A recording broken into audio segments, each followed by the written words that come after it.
ਸਾਹਿਬ JIO. Guru Nanak ਪਦ ਪੰਕਜ ਬੰਦਨ, ਸਿਮਰੋ ਅੰਗਦ ਦੁਖ ਨਿਕੰਦਨ। ਗੁਰੂ ਅਮਰਦਾਸ ਹਿਰਦੈ ਨਿਤ ਧਿਆਉ, ਸ਼੍ਰੀ ਗੁਰੂ ਰਾਮਦਾਸ ਗੁਣ ਗਾਵੋ। ਗੁਰੂ ਅਰਜਨ ਬਿਘਨਨ ਕੇ ਨਾਸ਼ਕ, ਸ਼੍ਰੀ ਹਰਿ ਗੋਬਿੰਦ ਸ਼ੁਭ ਮਤ ਪ੍ਰਕਾਸ਼ਕ।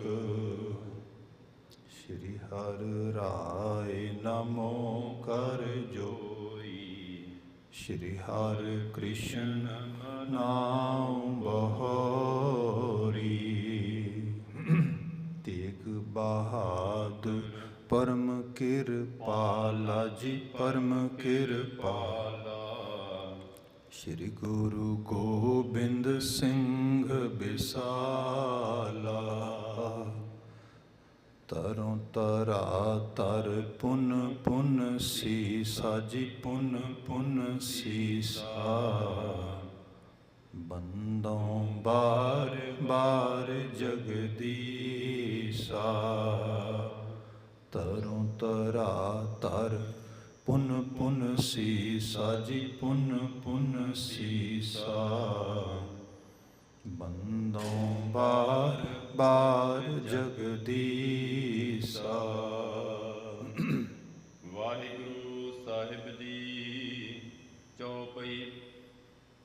ਤਿਹ ਮਹਿ ਤਲਵੰਡੀ ਭਰ ਨਗਰੀ, ਚਾਰ ਬਰਨ ਕਰ ਪੂਰਤ ਸਗਰੀ। ਜਿਹ ਕੇ ਚੌਦਿਸ ਬਾਗ ਸੁਹਾਵਾ, ਕੁਸਮ ਬਾਟਿਕਾ ਬਹੁ ਸ਼ਬ ਪਾਵਾ। ਤੇ ਮੈਂ ਤਲਵੰਡੀ ਭਰ ਨਗਰੀ, ਚਾਰ ਬਰਨ ਕਰ ਪੂਰਤ ਸਗਰੀ। ਜੁਗੋ ਜੁਗ ਅਟਲ ਸ਼ਬਦ ਸਤਿਗੁਰੂ ਧੰਨ ਧੰਨ ਗੁਰੂ ਗ੍ਰੰਥ ਸਾਹਿਬ ਜੀ। ਗੁਰੂ ਪਾਤਸ਼ਾਹ ਜੀ ਦੀ ਅਪਾਰ ਬਖਸ਼ਿਸ਼, ਸ਼ਾਮ ਸਮੇਂ ਅਸੀਂ ਸਤਸੰਗਤ ਦਾ ਇਹ ਸਮਾਂ ਮਾਣ ਪਾ ਰਹੇ ਹਾਂ। ਆਹੋ ਭਾਗੀਆਂ ਗੁਰ ਹਜ਼ੂਰੀ ਨੂੰ ਮਾਣਦਿਆਂ ਗੁਰਬਾਣੀ ਕੀਰਤਨ ਦੀ ਚੌਂਕੀ ਅਜੇ ਹੁਣੇ ਸੰਪੂਰਨ ਹੋਈ। ਹੁਣ ਸਮਾਂ ਬਣਿਆ ਹੈ ਜੋ ਅਸੀਂ ਲੜੀਵਾਰ ਗੁਰ ਪ੍ਰਤਾਪ ਸੂਰਜ ਰਚਨਾ ਵਿਚਾਰਦੇ ਹਾਂ, ਉਸ ਦੇ ਨਾਲ ਸਾਂਝ ਪਾਈਏ। ਸੋ ਇਸ ਰਚਨਾ ਦੇ ਵਿੱਚੋਂ ਅਸੀਂ ਅਜੇ ਬੜੇ ਸ਼ੁਰੂਆਤੀ ਪੜਾਅ 'ਤੇ ਹਾਂ, ਅਤੇ ਸ਼ੁਰੂਆਤੀ ਪੜਾਅ ਦੇ ਵਿੱਚ ਵੀ ਅਜੇ ਸਿਰਫ ਵਾਕਫੀਅਤ ਦਿੱਤੀ ਜਾ ਰਹੀ ਹੈ ਧੰਨ ਗੁਰੂ ਨਾਨਕ ਸਾਹਿਬ ਜੀ ਦੇ, ਉਹਨਾਂ ਦੇ ਪ੍ਰਕਾਸ਼ ਤੋਂ ਪਹਿਲਾਂ ਵਾਲੀ ਕੰਡੀਸ਼ਨ, ਕੁਝ ਨਗਰ ਗਿਰਾਂ ਬਾਰੇ ਜਾਣਕਾਰੀ, ਜਿਹਨੂੰ ਅਸੀਂ ਗਿਵਨ ਜੋਗ੍ਰਾਫੀਕਲ ਏਰੀਆ ਕਹਿ ਸਕਦੇ ਹਾਂ, ਜੋ ਕੁਦਰਤ ਨੇ ਆਪਣੇ ਹੁਕਮ ਵਿੱਚ ਸਿਲੈਕਟ ਕੀਤਾ।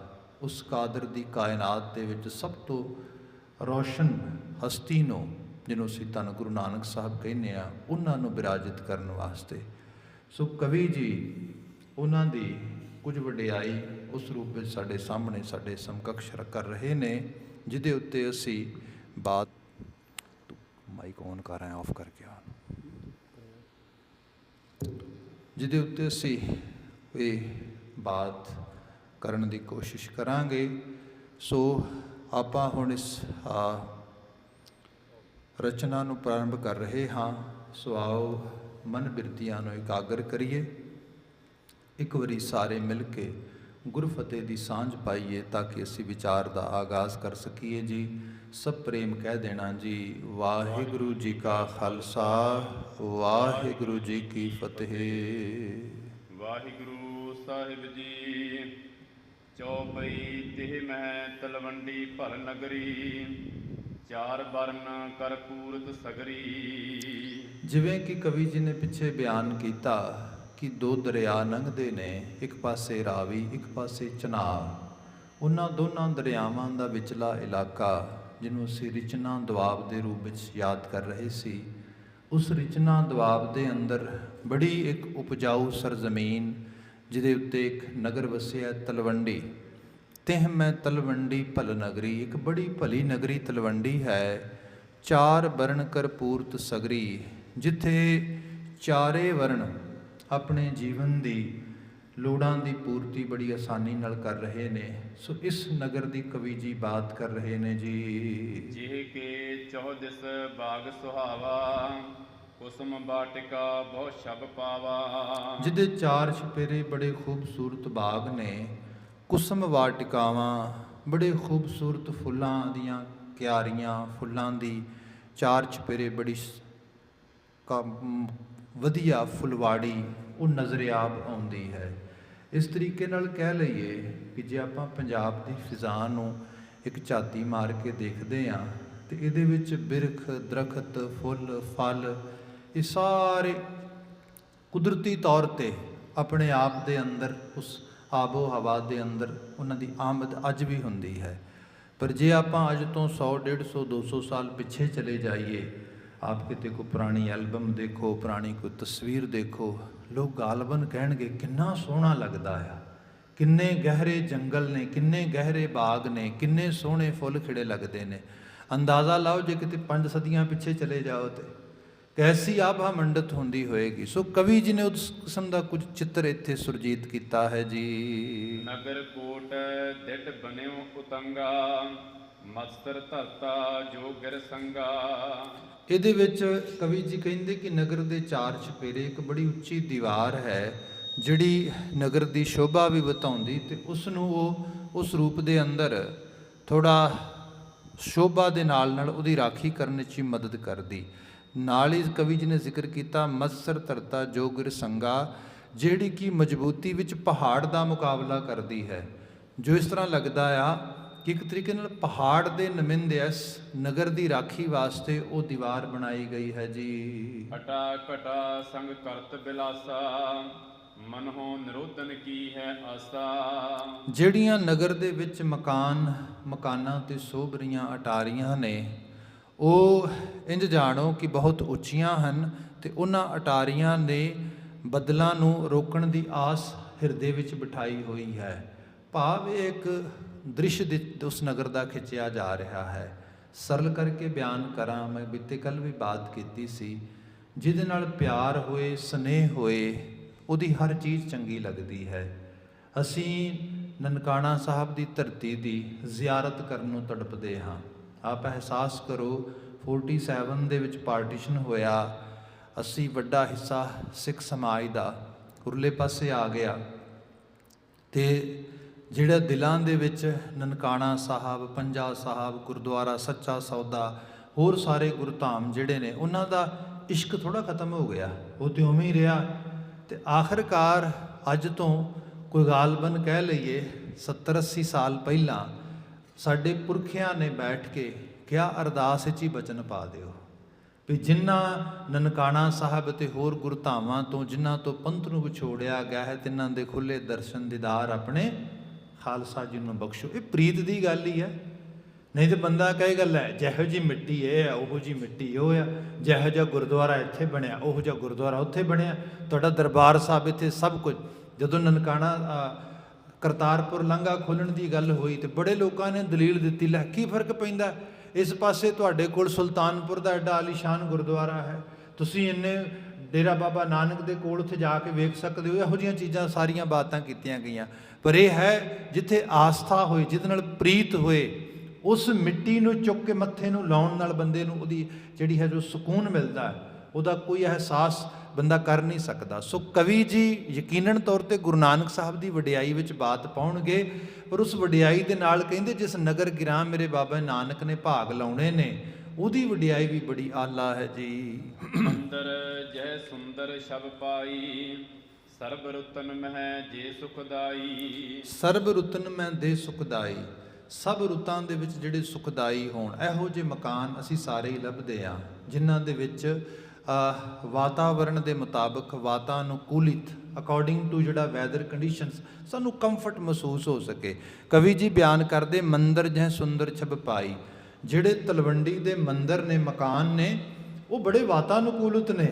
ਉੱਥੇ ਗਰਮੀਆਂ ਦੇ ਵਿੱਚ ਠੰਡ ਵਰਤਦੀ ਹੈ, ਠੰਡ ਦੇ ਦਿਨਾਂ ਦੇ ਵਿੱਚ ਉੱਥੇ ਨਿੱਘ ਮਿਲਦਾ ਹੈ। ਸੋ ਇੱਥੇ ਬਾਤ ਕੀਤੀ ਗਈ ਕਿ ਜਿਹੜਾ ਇਸ ਰੂਪ ਦੇ ਵਿੱਚ ਉਸ ਨਗਰ ਦੇ ਮੰਦਰ ਮਕਾਨ ਉਹ ਸ਼ੋਭਾ ਪਾ ਰਹੇ ਨੇ ਜੀ। ਅਗਦਾ ਪਦ ਸਮ ਵਿਪਨੀ ਭੂਰੀ ਬਨਜ ਸੋਜ ਸੋ ਆਪਨ ਪੂਰੀ। ਜਿੱਥੇ ਵਣਜ ਵਪਾਰ ਹੁੰਦਾ ਸਾਰੇ ਤਰ੍ਹਾਂ ਦੀ ਵਣਜ ਸੋਜ ਸੋ ਆਪਨ ਪੂਰੀ।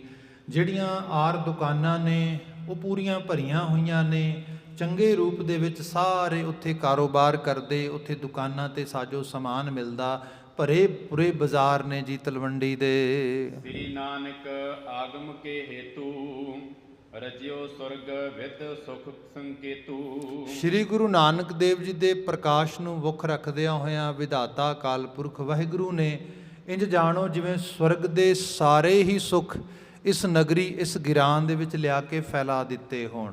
ਸੋ ਕਵੀ ਜੀ ਬਿਆਨ ਕਰਦੇ ਗੁਰੂ ਨਾਨਕ ਸਾਹਿਬ ਦੀ ਆਮਦ ਤੋਂ ਪਹਿਲਾਂ ਹੀ ਇਸ ਨਗਰ ਗਿਰਾਨ ਦੇ ਵਿੱਚ ਬਾਬਾ ਜੀ ਦੀ ਆਮਦ ਦੇ ਨਿਸ਼ਾਨ ਲੱਭ ਰਹੇ ਨੇ ਜੀ। ਸੁਰਬੀ ਖੀਰ ਪਯੁਖ ਸਮਾਨਾ ਸੁਰ ਸਮ ਸੁੰਦਰ ਮਨੁਜ ਸੁਜਾਨਾ।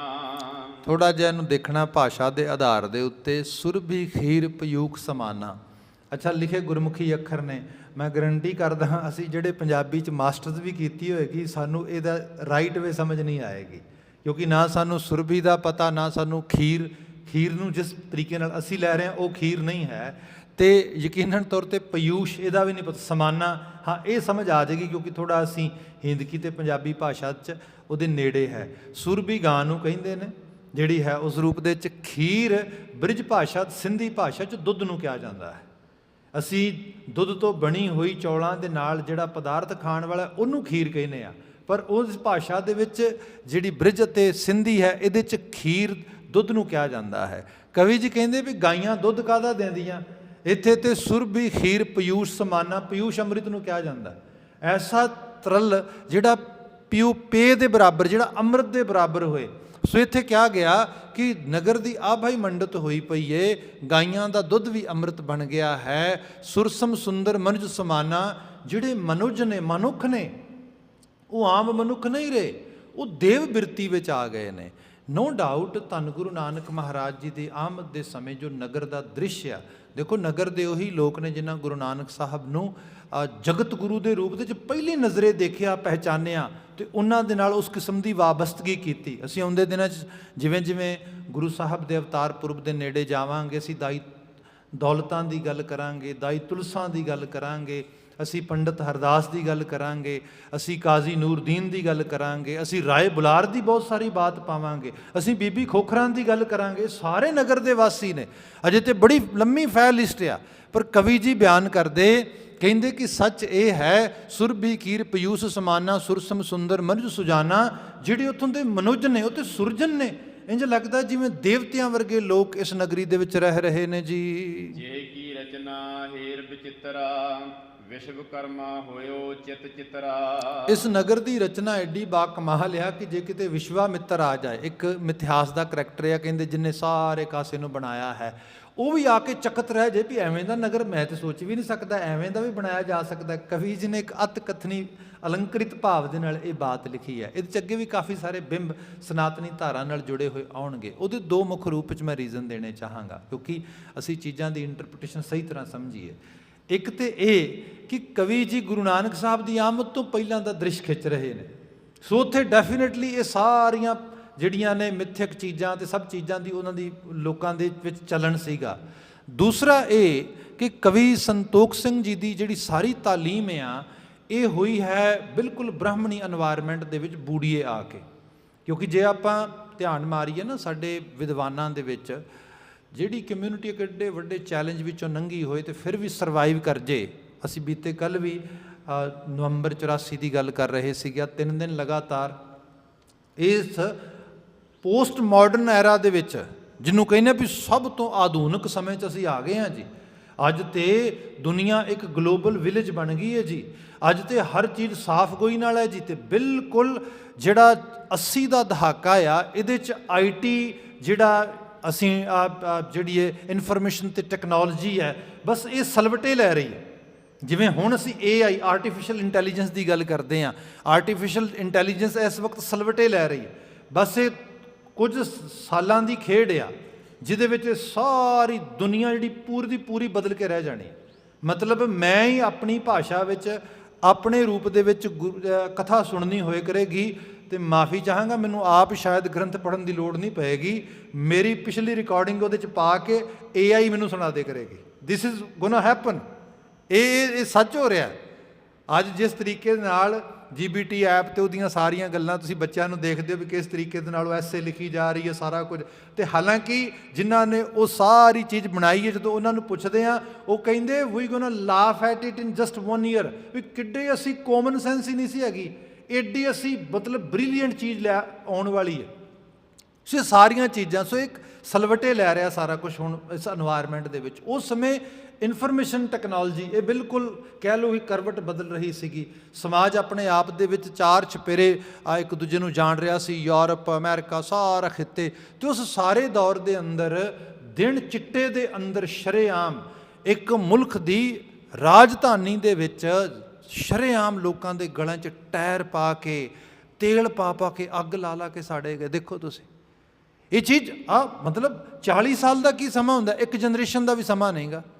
ਅਸੀਂ ਤੁਸਾਂ ਸਾਡੀਆਂ ਬਹੁਤਿਆਂ ਦੀਆਂ ਯਾਦਾਂ ਵਿੱਚ ਚੀਜ਼ਾਂ ਪਈਆਂ ਹੋਣਗੀਆਂ। ਆਈ ਵਾਜ਼ around 6 year old that time. I still have so many things in my mind. ਜਦੋਂ ਇਹ ਚੀਜ਼ ਵਾਪਰਦੀ ਹੈ ਅਰਾਊਂਡ ਉਹ ਇਸ ਸਮੇਂ ਦੇ ਵਿੱਚ ਮੇਰੀਆਂ ਅਜੇ ਵੀ ਜਿਹੜੀਆਂ ਕਹਿ ਲਓ ਕਿ ਬਹੁਤ ਸਾਰੀਆਂ, ਹਾਲਾਂਕਿ ਇੰਨੀ ਜ਼ਿਆਦਾ ਉਸ ਵਕਤ ਸੈਂਸ ਨਹੀਂ ਹੁੰਦੀ, ਪਰ ਇਹ ਚੀਜ਼ਾਂ ਰਹੀਆਂ ਇਸ ਢੰਗ ਦੇ ਨਾਲ। ਜਿਹੜੀ ਬੇਨਤੀ ਕਰ ਰਹੇ ਹਾਂ ਕਿ ਇਸ ਸਮਾਜ ਨੂੰ ਬੜੇ ਸਰਵਾਈਵਲ, ਬੜੇ ਤਰੀਕੇ ਨਾਲ ਉਹ ਚੈਲੰਜਸ ਵਿੱਚੋਂ ਗੁਜ਼ਰਨਾ ਪਿਆ। ਕੁਦਰਤ ਨੇ ਪਤਾ ਨਹੀਂ ਕਿਵੇਂ ਇਹਨੂੰ ਸਰਵਾਈਵ ਕਰਵਾਇਆ, ਕਿਸ ਤਰੀਕੇ ਨਾਲ। ਜੇ ਆਪਾਂ ਇਹ ਸਾਰੇ ਜੋ ਦੇਖੀਏ, ਆਪਾਂ ਵਿਦਵਾਨਾਂ ਦੀ ਗਿਣਤੀ ਕਰਦੇ ਹਾਂ ਆਪਣੇ ਘਰ ਦੇ ਵਿੱਚ। ਸਾਡੇ ਘਰ ਦੇ ਵਿੱਚ ਲਾਸਟ ਜਿਹੜੇ ਸੀ ਸਕਾਲਰ ਰਾਈਟਿੰਗ ਦੇ ਵਿੱਚ ਕੰਮ ਕਰਨ ਵਾਲੇ ਉਹ ਭਾਈ ਮਣੀ ਸਿੰਘ ਜੀ ਨੇ।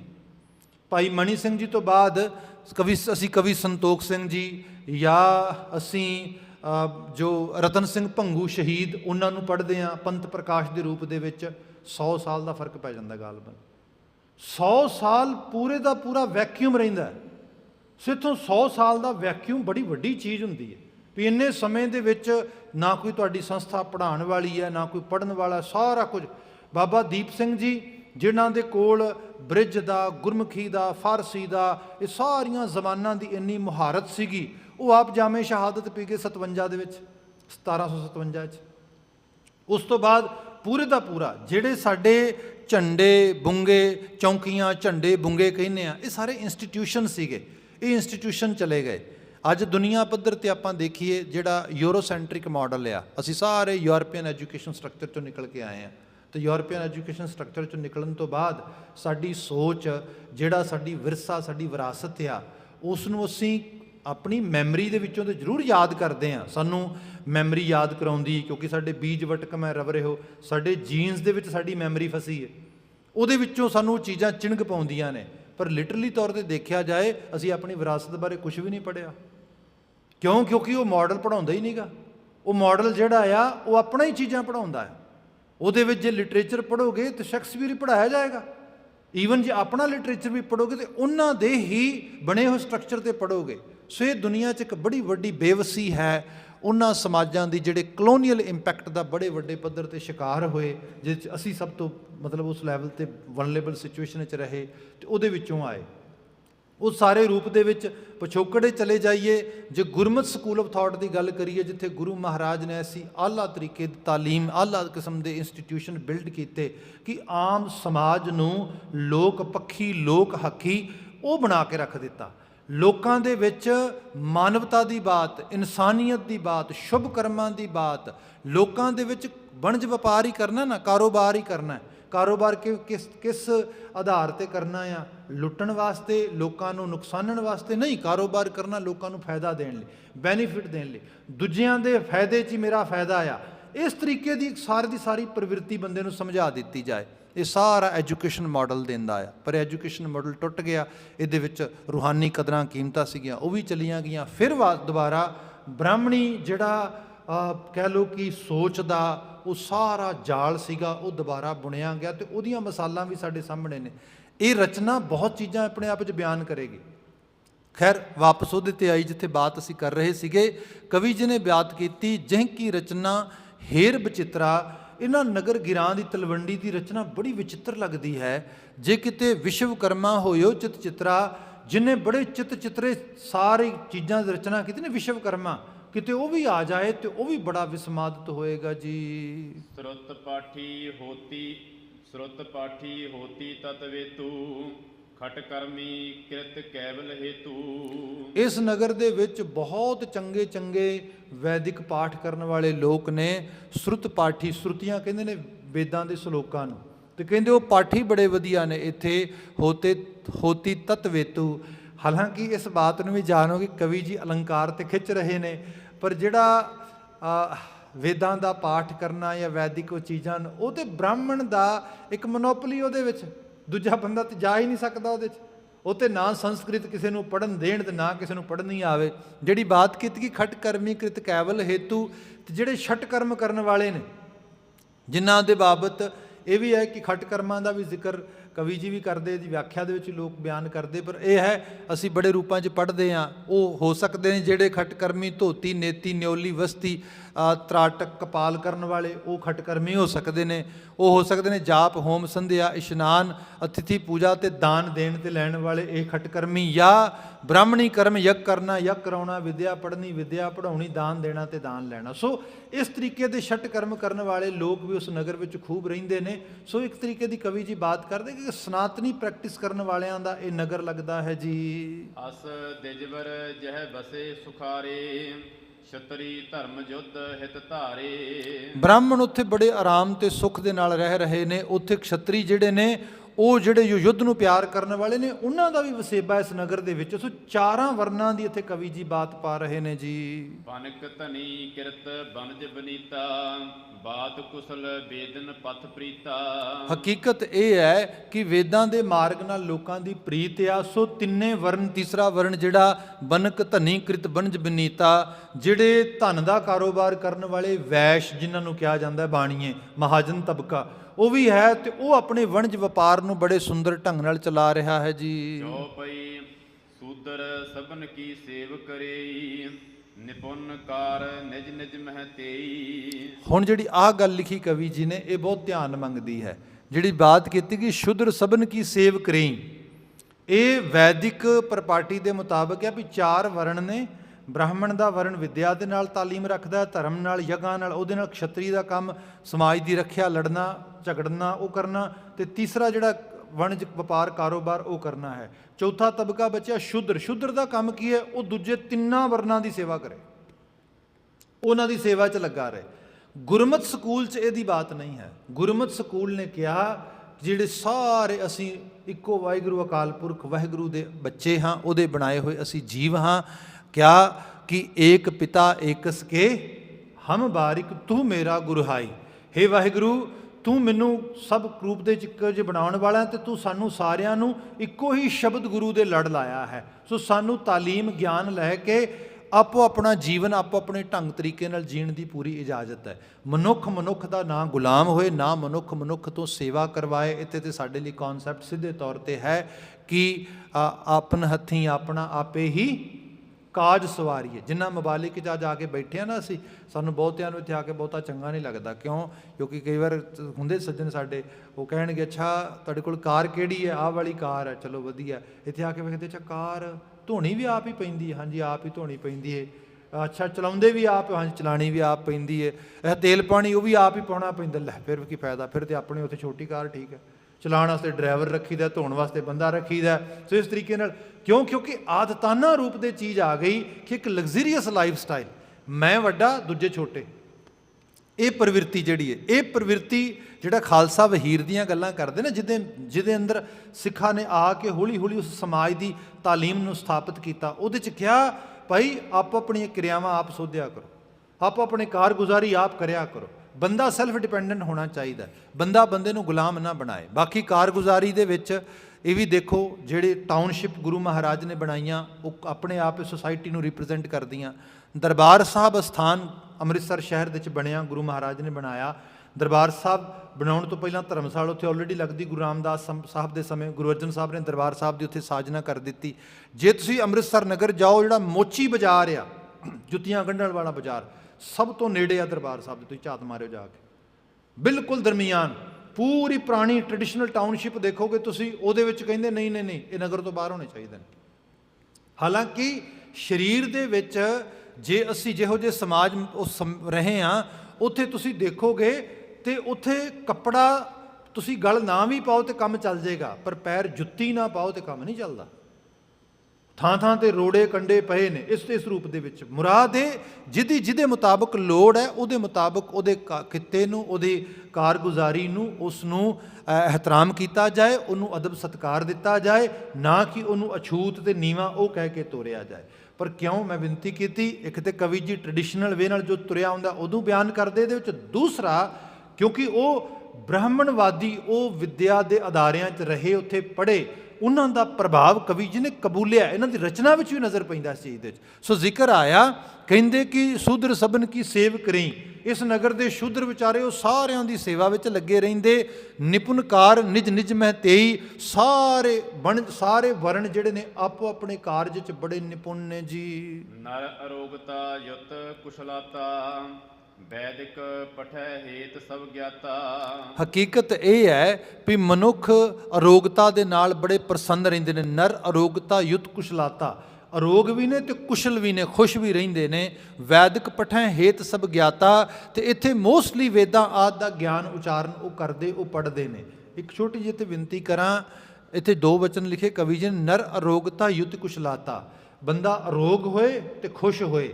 ਅਰੋਗ ਹੋਣਾ ਸਰੀਰ ਦੀ ਕਾਰਗੁਜ਼ਾਰੀ ਹੈ, ਖੁਸ਼ ਹੋਣਾ ਮਨ ਦੀ ਕਾਰਗੁਜ਼ਾਰੀ ਹੈ। ਕਈ ਵਾਰੀ ਹੁੰਦਾ ਬੰਦਾ ਹੈਲਦੀ ਹੈ ਪਰ ਖੁਸ਼ ਨਹੀਂ, ਕਿਉਂ? ਕਿਉਂਕਿ ਮਨ ਨਹੀਂ ਖੁਸ਼। ਕਈ ਵਾਰੀ ਬੰਦਾ ਮਨ ਕਰਕੇ ਖੁਸ਼ ਆ, ਸਰੀਰ ਕਰਕੇ ਰੋਗੀ ਹੈ। ਦੋਨਾਂ ਦੇ ਸੁਮੇਲ ਹੋ ਜਾਏ। ਇਹਦਾ ਇਸ ਤਰ੍ਹਾਂ ਵੀ ਜਾਣੀਏ, ਸਾਡੀ ਆਰ ਖੁਰਾਕ ਰਹਿਣ ਸਹਿਣ, ਬਾਬਾ ਜੀ ਦਾ ਪਾਵਨ ਬਚਨ ਬਾਣੀ ਦਾ ਹੈ, ਬਾਬਾ ਹੋਰ ਖਾਣਾ ਖੁਸ਼ੀ ਖੁਆਰ, ਜਿਤ ਖਾਧੈ ਤਨ ਪੀੜੀਐ, ਮਨ ਮੈਂ ਚੱਲੈ ਵਿਕਾਰ। ਇੱਕ ਤੇ ਖਾਣਾ ਖੁਰਾਕ ਤੁਹਾਡੇ ਤਨ ਨੂੰ ਪ੍ਰਤਾੜਿਤ ਨਾ ਕਰੇ, ਰੋਗੀ ਨਾ ਕਰੇ। ਦੂਸਰਾ ਤੁਹਾਡੇ ਮਨ ਨੂੰ ਵਿਕਾਰੀ ਨਾ ਕਰੇ। ਜੀਵਨ ਜਾਚ ਐਸੀ ਹੋਏ, ਤਨ ਦੇ ਵਿੱਚ ਹੈਲਥ ਹੋਏ, ਤਨ ਹੈਲਦੀ ਰਹੇ, ਤੇ ਜਿਹੜੀ ਤੁਹਾਡਾ ਮਨ ਦਾ ਅਵਸਥਾ ਹੈ ਉਹ ਖੁਸ਼ਹਾਲ ਹੋਏ, ਉਹ ਖੁਸ਼ਨੁਮਾ ਅਹਿਸਾਸਾਂ ਦੇ ਵਿੱਚ ਜੀਏ। ਕਵੀ ਜੀ ਕਹਿੰਦੇ ਤਲਵੰਡੀ ਨਗਰ ਗਿਰਾਨ ਦੇ 'ਚ ਦੋਨੋਂ ਚੀਜ਼ਾਂ ਮੌਜੂਦ ਨੇ ਜੀ। ਵੇਦੀ ਬੰਸ ਬਸਹਿ ਧਨ ਤਾਰੀ, ਯੁੱਧ ਵੇਦਿਕਾ ਜਿਨਹਿ ਸੁਧਾਰੀ। ਇਸੇ ਹੀ ਨਗਰ ਦੇ ਵਿੱਚ ਵੇਦੀ ਵੰਸ਼ ਬਸੈ ਧਨੁਰ ਧਾਰੀ। ਜਿਹੜੇ ਕਦੀ ਧਨੁਰ ਧਾਰੀ ਹੁੰਦੇ ਸੀ ਵੇਦੀ ਵੰਸ਼ ਦੇ ਲੋਕ, ਜਿਹੜੇ ਕਿ ਯੁੱਧ ਵਗੈਰਾ ਕਰਦੇ ਹੁੰਦੇ ਸੀ, ਉਹ ਕਸ਼ਤਰੀ। ਇਹਦੇ ਬਾਰੇ ਵੀ ਕਿਹਾ ਜਾਂਦਾ ਹੈ, ਕਸ਼ਤਰੀ ਕਹਿੰਦੇ ਜਿਹੜੇ ਲੋਕ ਖੇਤਰ, ਯੁੱਧ ਖੇਤਰ 'ਚ ਜਾਂਦੇ, ਜਾਂ ਬਾਅਦ ਵਿੱਚ ਲਫ਼ਜ਼ ਹੋ ਗਿਆ ਖੱਤਰੀ।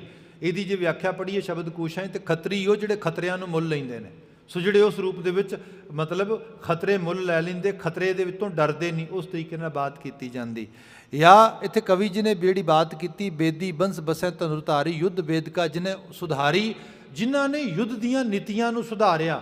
ਕਦੀ ਜਿਹੜੇ ਬੜੇ ਲੜਾਕੇ ਯੋਧੇ ਸੀ ਤੇ ਯੁੱਧ ਦੇ ਵਿੱਚ ਬੜੇ ਨਿਪੁੰਨ ਹੁੰਦੇ ਸੀ ਜੀ। ਤੁੰਡ ਕਾਲਿਕਾ ਪਾਵਕ ਕੁੰਡਾ, ਯਗ ਥੰਬ ਸੇ ਸੋਭਤ ਝੰਡਾ। ਇੱਥੇ ਕੁਝ ਇਤਿਹਾਸਕ ਕਰੈਕਟਰਸ ਦੇ ਨਾਮ ਦਿੱਤੇ ਗਏ ਨੇ, ਜਿਵੇਂ ਮੁੱਖ ਕਾਲਿਕਾ, ਅਗਨੀ ਕੁੰਡ, ਅਤੇ ਜੋ ਯਗ ਥੰਬ ਆਦਿ ਦੇ ਨਾਲ ਝੰਡੇ ਸੁਸ਼ੋਭਿਤ ਕਰਦੇ ਸੀਗੇ, ਉਹਨਾਂ ਦੀ ਬਾਤ ਕੀਤੀ। ਤੁੰਡ ਕਾਲਿਕਾ ਪਾਵਕ ਕੁੰਡਾ, ਯਗ ਥੰਬ ਸੇ ਸੋਭਤ ਝੰਡਾ। ਸੋ ਉਹ ਲੋਕ ਜਿਹੜੇ ਯੁੱਧ ਦੇ ਵਿੱਚ ਆਪਣੇ ਆਪ ਦੇ ਵਿੱਚ ਹੀ ਬੜੇ ਕਹਿ ਲਓ ਕਿ ਤਾਕਤਵਰ ਹੁੰਦੇ ਸੀ, ਤੇ ਜਿਨ੍ਹਾਂ ਨੂੰ ਵੇਖ ਕੇ ਦੁਸ਼ਮਣ ਡਰਦਾ ਸੀਗਾ, ਤੇ ਜਿਨ੍ਹਾਂ ਦਾ ਭੈ ਯੁੱਧ ਦੇ ਵਿੱਚ ਧੁਜਾ ਝੰਡੇ ਲਹਿਰਾ ਦਿੰਦਾ ਸੀ ਜੀ। ਕਿਰਪਨ ਸਮ ਕਾ ਤੁਰਤਾ ਖੋਏ, ਕਰਵਾਰਨ ਕੇ ਕੀਨ ਸਰੋਏ। ਜਿਹਦੇ ਬਾਰੇ ਕਵੀ ਜੀ ਨੇ ਕਿਹਾ ਵੀ ਕਿਰਪਨ ਸਮ ਕਾਤੁਰਤਾ ਖੋਏ, ਯਗ ਕਰਤਾ ਅਤੇ ਸੁਮਤਾ ਛੱਡਣ ਵਾਲੀ ਹੁੰਦੀ ਹੈ, ਤੇ ਇੱਥੋਂ ਯਗ ਕਰਤਾਵਾਂ ਨੇ ਕਾਇਰਤਾ ਛੱਡ ਦਿੱਤੀ। ਇਹਨੂੰ ਇਸ ਤਰ੍ਹਾਂ ਜਾਣੋ ਕਿ ਜਦੋਂ ਯੁੱਧ ਉਹ ਕੀਤਾ ਜਾਂਦਾ ਨਾ, ਜਦੋਂ ਯੱਗ ਵਗੈਰਾ ਕਰਦੇ, ਤੇ ਉਹਦੇ 'ਚ ਸਹੁੰ ਖਾਂਦੇ ਵੀ ਅਸੀਂ ਇੱਕ ਫਲ ਛੱਡ ਦਿਆਂਗੇ। ਆਪ ਨੇ ਕਦੀ ਦੇਖਿਆ ਹੋਏਗਾ, ਅਜੇ ਵੀ ਲੋਕੀ ਕਿਤੇ ਝਾੜਾ ਫੂਕਾ ਕਰਾਉਣ ਲਈ ਜਾਂਦੇ, ਤੇ ਉਹ ਕਹਿੰਦੇ ਅੱਛਾ ਤੁਹਾਨੂੰ ਇੱਕ ਚੀਜ਼ ਛੱਡਣੀ ਪਏਗੀ। ਉਹ ਕਹਿੰਦੇ ਕਿਹੜੀ ਚੀਜ਼ ਛੱਡਣੀ ਪਏਗੀ? ਉਹ ਫਿਰ ਕੋਈ ਸੱਜੀ ਖੱਬੀ ਜੀ ਜ਼ਿਕਰ ਕਰਕੇ ਕਹਿੰਦੇ ਆਹ ਛੱਡ ਦੇ, ਚਲੋ ਆਹ ਛੱਡਤੀ ਜੀ, ਠੀਕ ਹੈ, ਇਹਦੇ ਨਾਲ ਜੀ ਇਹ ਤੁਹਾਡਾ ਮੰਤਰ ਤੰਤਰ ਸਫਲ ਹੋ ਜਾਏਗਾ। ਯੱਗਾਂ ਦੇ ਬਾਬਤ ਵੀ ਕਿਹਾ ਜਾਂਦਾ, ਕਹਿੰਦੇ ਜਦੋਂ ਇਸ ਬੇਦੀ ਬਰਾਦਰੀ ਦੇ ਲੋਕਾਂ ਨੇ ਕਦੀ ਯੱਗ ਕੀਤੇ, ਤੇ ਕਿਤੇ ਯੱਗ ਕਰਨ ਦੇ ਦੌਰਾਨ ਕੋਈ ਛੱਡਣ ਦੀ ਬਾਤ ਆਈ, ਤੇ ਇਹਨਾਂ ਨੇ ਪਤਾ ਕੀ ਛੱਡਤਾ? ਕਾਇਰਤਾ, ਕਮਜ਼ੋਰੀ ਛੱਡਤੀ। ਕਿਆ ਅਸੀਂ ਜ਼ਿੰਦਗੀ ਦੇ ਵਿੱਚ ਕਦੀ ਕਮਜ਼ੋਰ ਨਹੀਂ ਹੋਵਾਂਗੇ? ਇਹਨਾਂ ਨੇ ਕਾਇਰਤਾ ਦਾ ਤਿਆਗ ਕਰ ਦਿੱਤਾ ਜੀ। ਦੁਸ਼ਟਾ ਮਿਖ ਬਹੁ ਦੀਨ ਅਹੂਤੀ, ਜਹ ਸਰਪੀ ਸਰੋਣਤ ਸੰਯੂਤੀ। ਜਦੋਂ ਯੱਗ ਵਗੈਰਾ ਕੀਤੇ ਜਾਂਦੇ ਤੇ ਉੱਥੇ ਚਿਮਚਿਆਂ ਦੇ ਨਾਲ ਨਾ ਅਹੂਤੀ ਦਿੱਤੀ ਜਾਂਦੀ, ਤੇ ਅਹੂਤੀ ਦਿੰਦੀ ਘਿਓ ਦੀ। ਕਹਿੰਦੇ ਇਹ ਉਹ ਖਸ਼ਤਰੀ ਲੋਕ ਸੀਗੇ ਜਿਨ੍ਹਾਂ ਨੇ ਦੁਸ਼ਟਾ ਮਿਤ ਬਹੁ ਦੀਨ ਆਹੂਤੀ ਜਹ ਸਰਪੀ ਸਰੋਣਤ ਸੰਯੂਤੀ, ਜਿੱਥੇ ਉਹਨਾਂ ਨੇ ਉਹ ਚਿਮਚਿਆਂ ਦੀ ਥਾਂ ਤੇ ਤਲਵਾਰ ਜਿਹੜੀ ਹੈ ਵੈਪਨਸ ਦੇ ਨਾਲ ਜਿਹੜੀ ਹੈ ਉਹ ਆਹੂਤੀ ਦਿੱਤੀ ਕਾਹਦੀ? ਘਿਓ ਦੀ ਨਹੀਂ ਦਿੱਤੀ, ਦੁਸ਼ਮਣਾਂ ਦੀ ਮਿੱਝ ਤੇ ਮਾਸ ਦੀ। ਸੋ ਕਵੀ ਜੀ ਵਡਿਆ ਕੇ ਅਲੰਕ੍ਰਿਤ ਭਾਸ਼ਾ 'ਚ ਕਹਿੰਦੇ ਕਿ ਇਹ ਜਿਹੜੇ ਬੇਦੀ ਬੰਸਾਵਲੀ ਦੇ ਲੋਕ ਨੇ ਇੰਨੇ ਦਲੇਰ ਤੇ ਏਡੇ ਤਗੜੇ ਨੇ ਜੀ। ਅਸ ਬੇਦੀ ਵਾਸੀ ਤਲਵੰਡੀ ਜਿਨ ਕੀ ਬਹੁ ਕੀਰਤ ਜਗ ਮੰਡੀ। ਇਸ ਤਰ੍ਹਾਂ ਦੇ ਇਹ ਤਲਵੰਡੀ ਦੇ ਵਾਸੀ ਨੇ ਬੇਦੀ ਲੋਕ, ਤੇ ਜਿਨ੍ਹਾਂ ਦੀ ਜਗਤ ਦੀ ਮੰਡੀ ਦੇ 'ਚ ਬੜੀ ਸੋਭਾ ਆ। ਲੋਕ ਉਹਨਾਂ ਦੀ ਬੜੀ ਵਡਿਆਈ ਕਰਦੇ, ਉਹਨਾਂ ਨੂੰ ਵਡਿਆਉਂਦੇ ਨੇ ਜੀ। ਚਰੰਕਾਲ ਤਹਿ ਰਹਿਤ ਬਿਤਾਈ ਭਾ ਸਿਵ ਰਾਮ ਤਾਸ ਕੁਲ ਮਾਹੀ। ਹੁਣ ਗੁਰੂ ਨਾਨਕ ਸਾਹਿਬ ਦੇ ਖਾਨਦਾਨ ਦੀ ਗੱਲ ਸ਼ੁਰੂ ਹੋਣ ਲੱਗੀ ਹੈ। ਚਿਰੰਕਾਲ ਤਹਿ ਰਹਿਤ ਬਿਤਾਈ, ਇੱਥੇ ਬੇਦੀਆਂ ਦੇ ਪਰਿਵਾਰਾਂ ਨੂੰ ਲੰਬਾ ਸਮਾਂ ਹੋ ਗਿਆ ਰਹਿੰਦਿਆਂ ਹੋਇਆਂ। ਭਾ ਸਿਵ ਰਾਮ ਤਾਸ ਕੁਲ ਮਾਹੀ, ਇਸੇ ਹੀ ਕੁਲ ਦੇ ਵਿੱਚ ਹੁਣ ਸ਼ਿਵ ਰਾਮ, ਇਹ ਵੀ ਜ਼ਿਕਰ ਆਉਂਦਾ, ਕਿਤੇ ਕਿਤੇ ਸੋਰਸ ਸੇਵਾ ਰਾਮ ਲਿਖਦੇ ਨੇ। ਕਹਿੰਦੇ ਇਹ ਸ਼ਿਵ ਰਾਮ ਸੇਵਾ ਰਾਮ ਇਸੇ ਹੀ ਬੇਦੀ ਕੁਲ ਦੇ ਵਿੱਚੋਂ, ਬੇਦੀ ਕੁਲ ਦੇ ਕੁਲਭੂਸ਼ਣ ਨੇ ਜੀ। ਬ੍ਰਿਤ ਸਾਂਤ ਕੀ ਜਿਨ ਮਨ ਕੀਨੀ ਜੀਵਾ ਰਜ ਤਮ ਕੀ ਤਜਦੀਨੀ। ਜਿਨ੍ਹਾਂ ਦੀ ਬਿਰਤੀ ਬੜੀ ਸ਼ਾਂਤ ਚਿੱਤ ਹੈ, ਬੜੀ ਸ਼ਾਂਤ ਰਹਿਣ ਵਾਲੀ ਹੈ। ਮੈਂ ਫਿਰ ਬੇਨਤੀ ਕਰਾਂ, ਆਖਰਕਾਰ ਗੁਰੂ ਨਾਨਕ ਸਾਹਿਬ ਦੀ ਆਮਦ ਹੋਣੀ ਹੈ, ਤੇ ਜਿਸ ਵਿਹੜੇ ਵਿੱਚ, ਜਿਸ ਘਰ ਪਰਿਵਾਰ ਦੇ ਵਿੱਚ ਆਮਦ ਹੋਣੀ ਹੈ, ਉਹਦੀ ਕੁਝ ਤੇ ਤਿਆਰੀ ਕੁਦਰਤ ਕਰਵਾ ਹੀ ਰਹੀ ਹੋਣੀ ਹੈ। ਅਦਰਵਾਈਜ਼ ਐਵੇਂ ਕਿਵੇਂ ਹੋ ਸਕਦਾ ਹੈ ਕਿ ਏਡੀ ਵੱਡੀ ਜਗਤ ਕਲਿਆਣ ਹਿਤ ਸਰਬ ਕਲਾ ਸਮਰੱਥ ਧੰਨ ਗੁਰੂ ਨਾਨਕ ਮਹਾਰਾਜ ਆ ਰਹੇ ਹੋਣ ਤੇ ਉਸ ਕੁੱਲ ਬੰਸ ਦੀ ਕੋਈ ਵਡਿਆਈ ਨਾ ਹੋਏ। ਕਵੀ ਜੀ ਨੇ ਕੁਝ ਬਾਤ ਕੀਤੀ, ਕਹਿੰਦੇ ਬ੍ਰਿਤ ਸ਼ਾਂਤ ਕੀ ਜਿਨ ਮਨ ਕੀਨੀ, ਜਿਨ੍ਹਾਂ ਦੇ 'ਚ ਸ਼ਾਂਤਮਈ ਬਿਰਤੀ ਉਹਨਾਂ ਦੇ ਮਨ ਦੀ ਹੈ। ਜੀਵਾ ਰਜਤਮ ਕੀ ਤਜਦੀਨੀ, ਰਜੋ ਤਮੋ ਸਦੋ ਜਿਹੜੇ ਗੁਣ ਹੁੰਦੇ ਨੇ, ਕਹਿੰਦੇ ਆਲਮੋਸਟ ਉਹ ਬਾਬਾ ਸ਼ਿਵਰਾਮ ਜੀ ਨੇ ਤਿਆਗ ਦਿੱਤੇ ਨੇ। ਸੋ ਇੱਕ ਉਹ ਤੁਰੀਆ ਅਵਸਥਾ, ਇੱਕ ਬੜੀ ਸੰਬਿਰਤੀ। ਵੈਸੇ ਇਹਦੇ ਬਾਰੇ ਕਿਸੇ ਦਿਨ ਡਿਟੇਲ 'ਚ ਗੱਲ ਕਰਾਂਗੇ, ਪਰ ਨਾ ਮਾਤਰ ਹੀ ਬਿਆਨ ਕਰਾਂ। ਰਜੋ ਤਮੋ ਤੇ ਸਦੋ, ਰਾਜ਼ਕ ਬਿਨਤੀ, ਆ ਵੀ ਆ ਜੇ, ਆ ਵੀ ਆ ਜੇ, ਆ ਵੀ ਆ ਜੇ, ਇਸ ਰੂਪ ਵਿੱਚ ਬੰਦਾ ਹਰ ਵਕਤ ਲਾਲਿਤ ਹੁੰਦਾ ਹੈ। ਇਹ ਬਿਰਤੀ ਬੜੀ ਜ਼ੋਰਾਵਰ ਸਾਡੇ ਮਨ ਵਿੱਚ ਹੁੰਦੀ।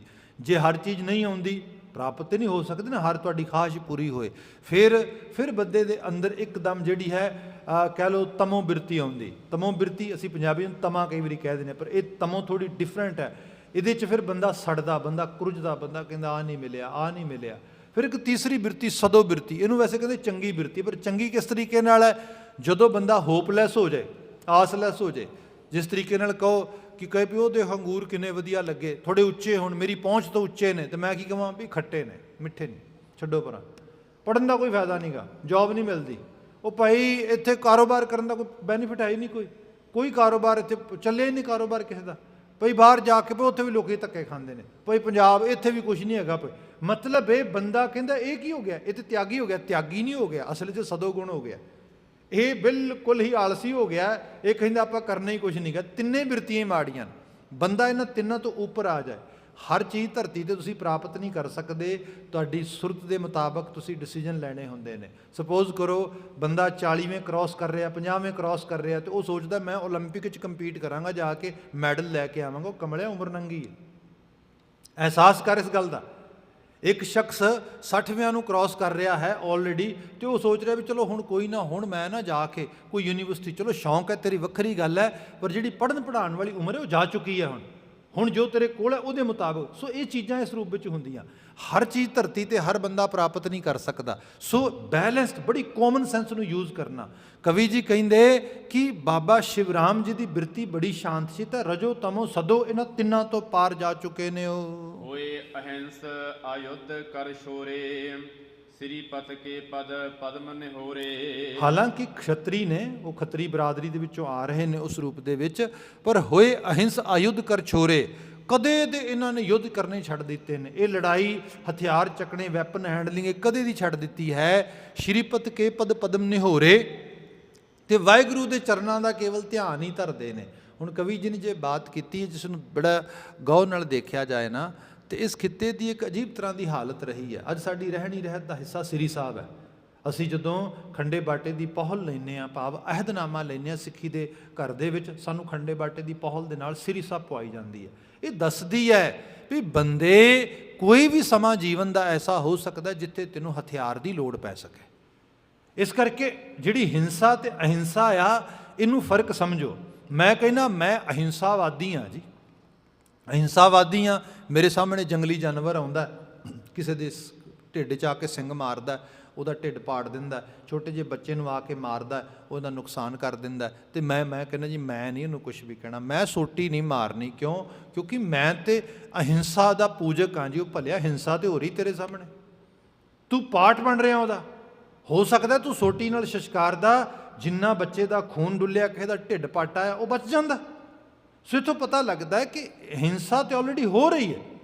ਹਿੰਸਾ, ਹਾਂ, ਉਹ ਹਿੰਸਾ ਜਿਹੜੀ ਕਤਲੋ ਗਾਰਤ ਮਚਾਏ, ਬੰਦਾ ਆਪਣੇ ਸੈਲਫ ਇੰਟਰਸਟ ਲਈ ਉਸ ਚੀਜ਼ ਨੂੰ ਕਹੇ। ਜਿਵੇਂ ਸਪੋਜ਼ ਕਰੋ ਆਪਾਂ ਨਾਰਥ ਅਮਰੀਕਾ 'ਚ ਰਹਿ ਰਹੇ ਹਾਂ, ਸਾਡੇ ਘਰਾਂ ਦੇ ਯੰਗ ਬੱਚੇ ਨੇ ਜਿਹੜੇ ਇੱਥੇ ਆਏ ਤੇ ਪਤਾ ਲੱਗਾ ਅੱਛਾ ਇੱਥੇ ਵੈਪਨ ਈਜ਼ੀਲੀ ਮਿਲ ਜਾਂਦੇ ਨੇ, ਇੱਥੇ ਇਸ ਤਰੀਕੇ ਨਾਲ ਹੈ, ਕਿਸੇ ਨੂੰ ਧਮਕਾ ਕੇ, ਜਿਹਨੂੰ ਅਸੀਂ ਐਕਸਟੋਰਸ਼ਨ ਵਗੈਰਾ ਕਹਿ ਰਹੇ ਹਾਂ, ਕਿਸੇ 'ਤੇ ਗੋਲੀ ਚਲਾ ਕੇ, ਕਿਸੇ ਕੋਲ ਪੈਸੇ ਲੈ ਕੇ ਕਿਸੇ ਨੂੰ ਕਤਲ ਕਰ ਦਿੱਤਾ, ਮਾਰ ਦਿੱਤਾ, ਇਹ ਸਾਰੀਆਂ ਚੀਜ਼ਾਂ ਸ਼ੁਰੂ ਕਰ ਦਿੱਤੀਆਂ।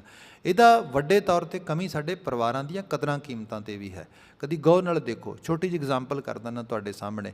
ਅਕਸਰ ਨਾ ਪੰਜਾਬ ਦੀ ਫਿਜ਼ਾਂ ਦੇ ਵਿੱਚ ਸਿਆਲੀ ਦਿਨਾਂ ਦੇ ਵਿੱਚ ਲੁੱਟਣ ਵਾਲੇ ਜਿਹੜਾ ਗਰੁੱਪਾਂ ਦੀ ਚਰਚਾ ਹੋ ਜਾਂਦੀ। ਆਪਨੇ ਦੇਖਿਆ ਹੋਣਾ ਪਿੰਡਾਂ 'ਚ ਠੀਕਰੀ ਪਹਿਰੇ ਲੱਗਦੇ ਜੀ, ਉਹ ਕਾਲੇ ਕੱਪੜਿਆਂ ਵਾਲੇ ਆ ਗਏ ਜੀ, ਉਹ ਇਸ ਤਰੀਕੇ ਨਾਲ ਆ ਗਿਆ। ਆਪਨੇ ਸੁਣਿਆ ਹੋਣਾ ਗਾਹੇ ਬਗਾਹੇ ਇਸ ਕਿਸਮ ਦੀਆਂ ਚਰਚਾਵਾਂ ਚੱਲਦੀਆਂ।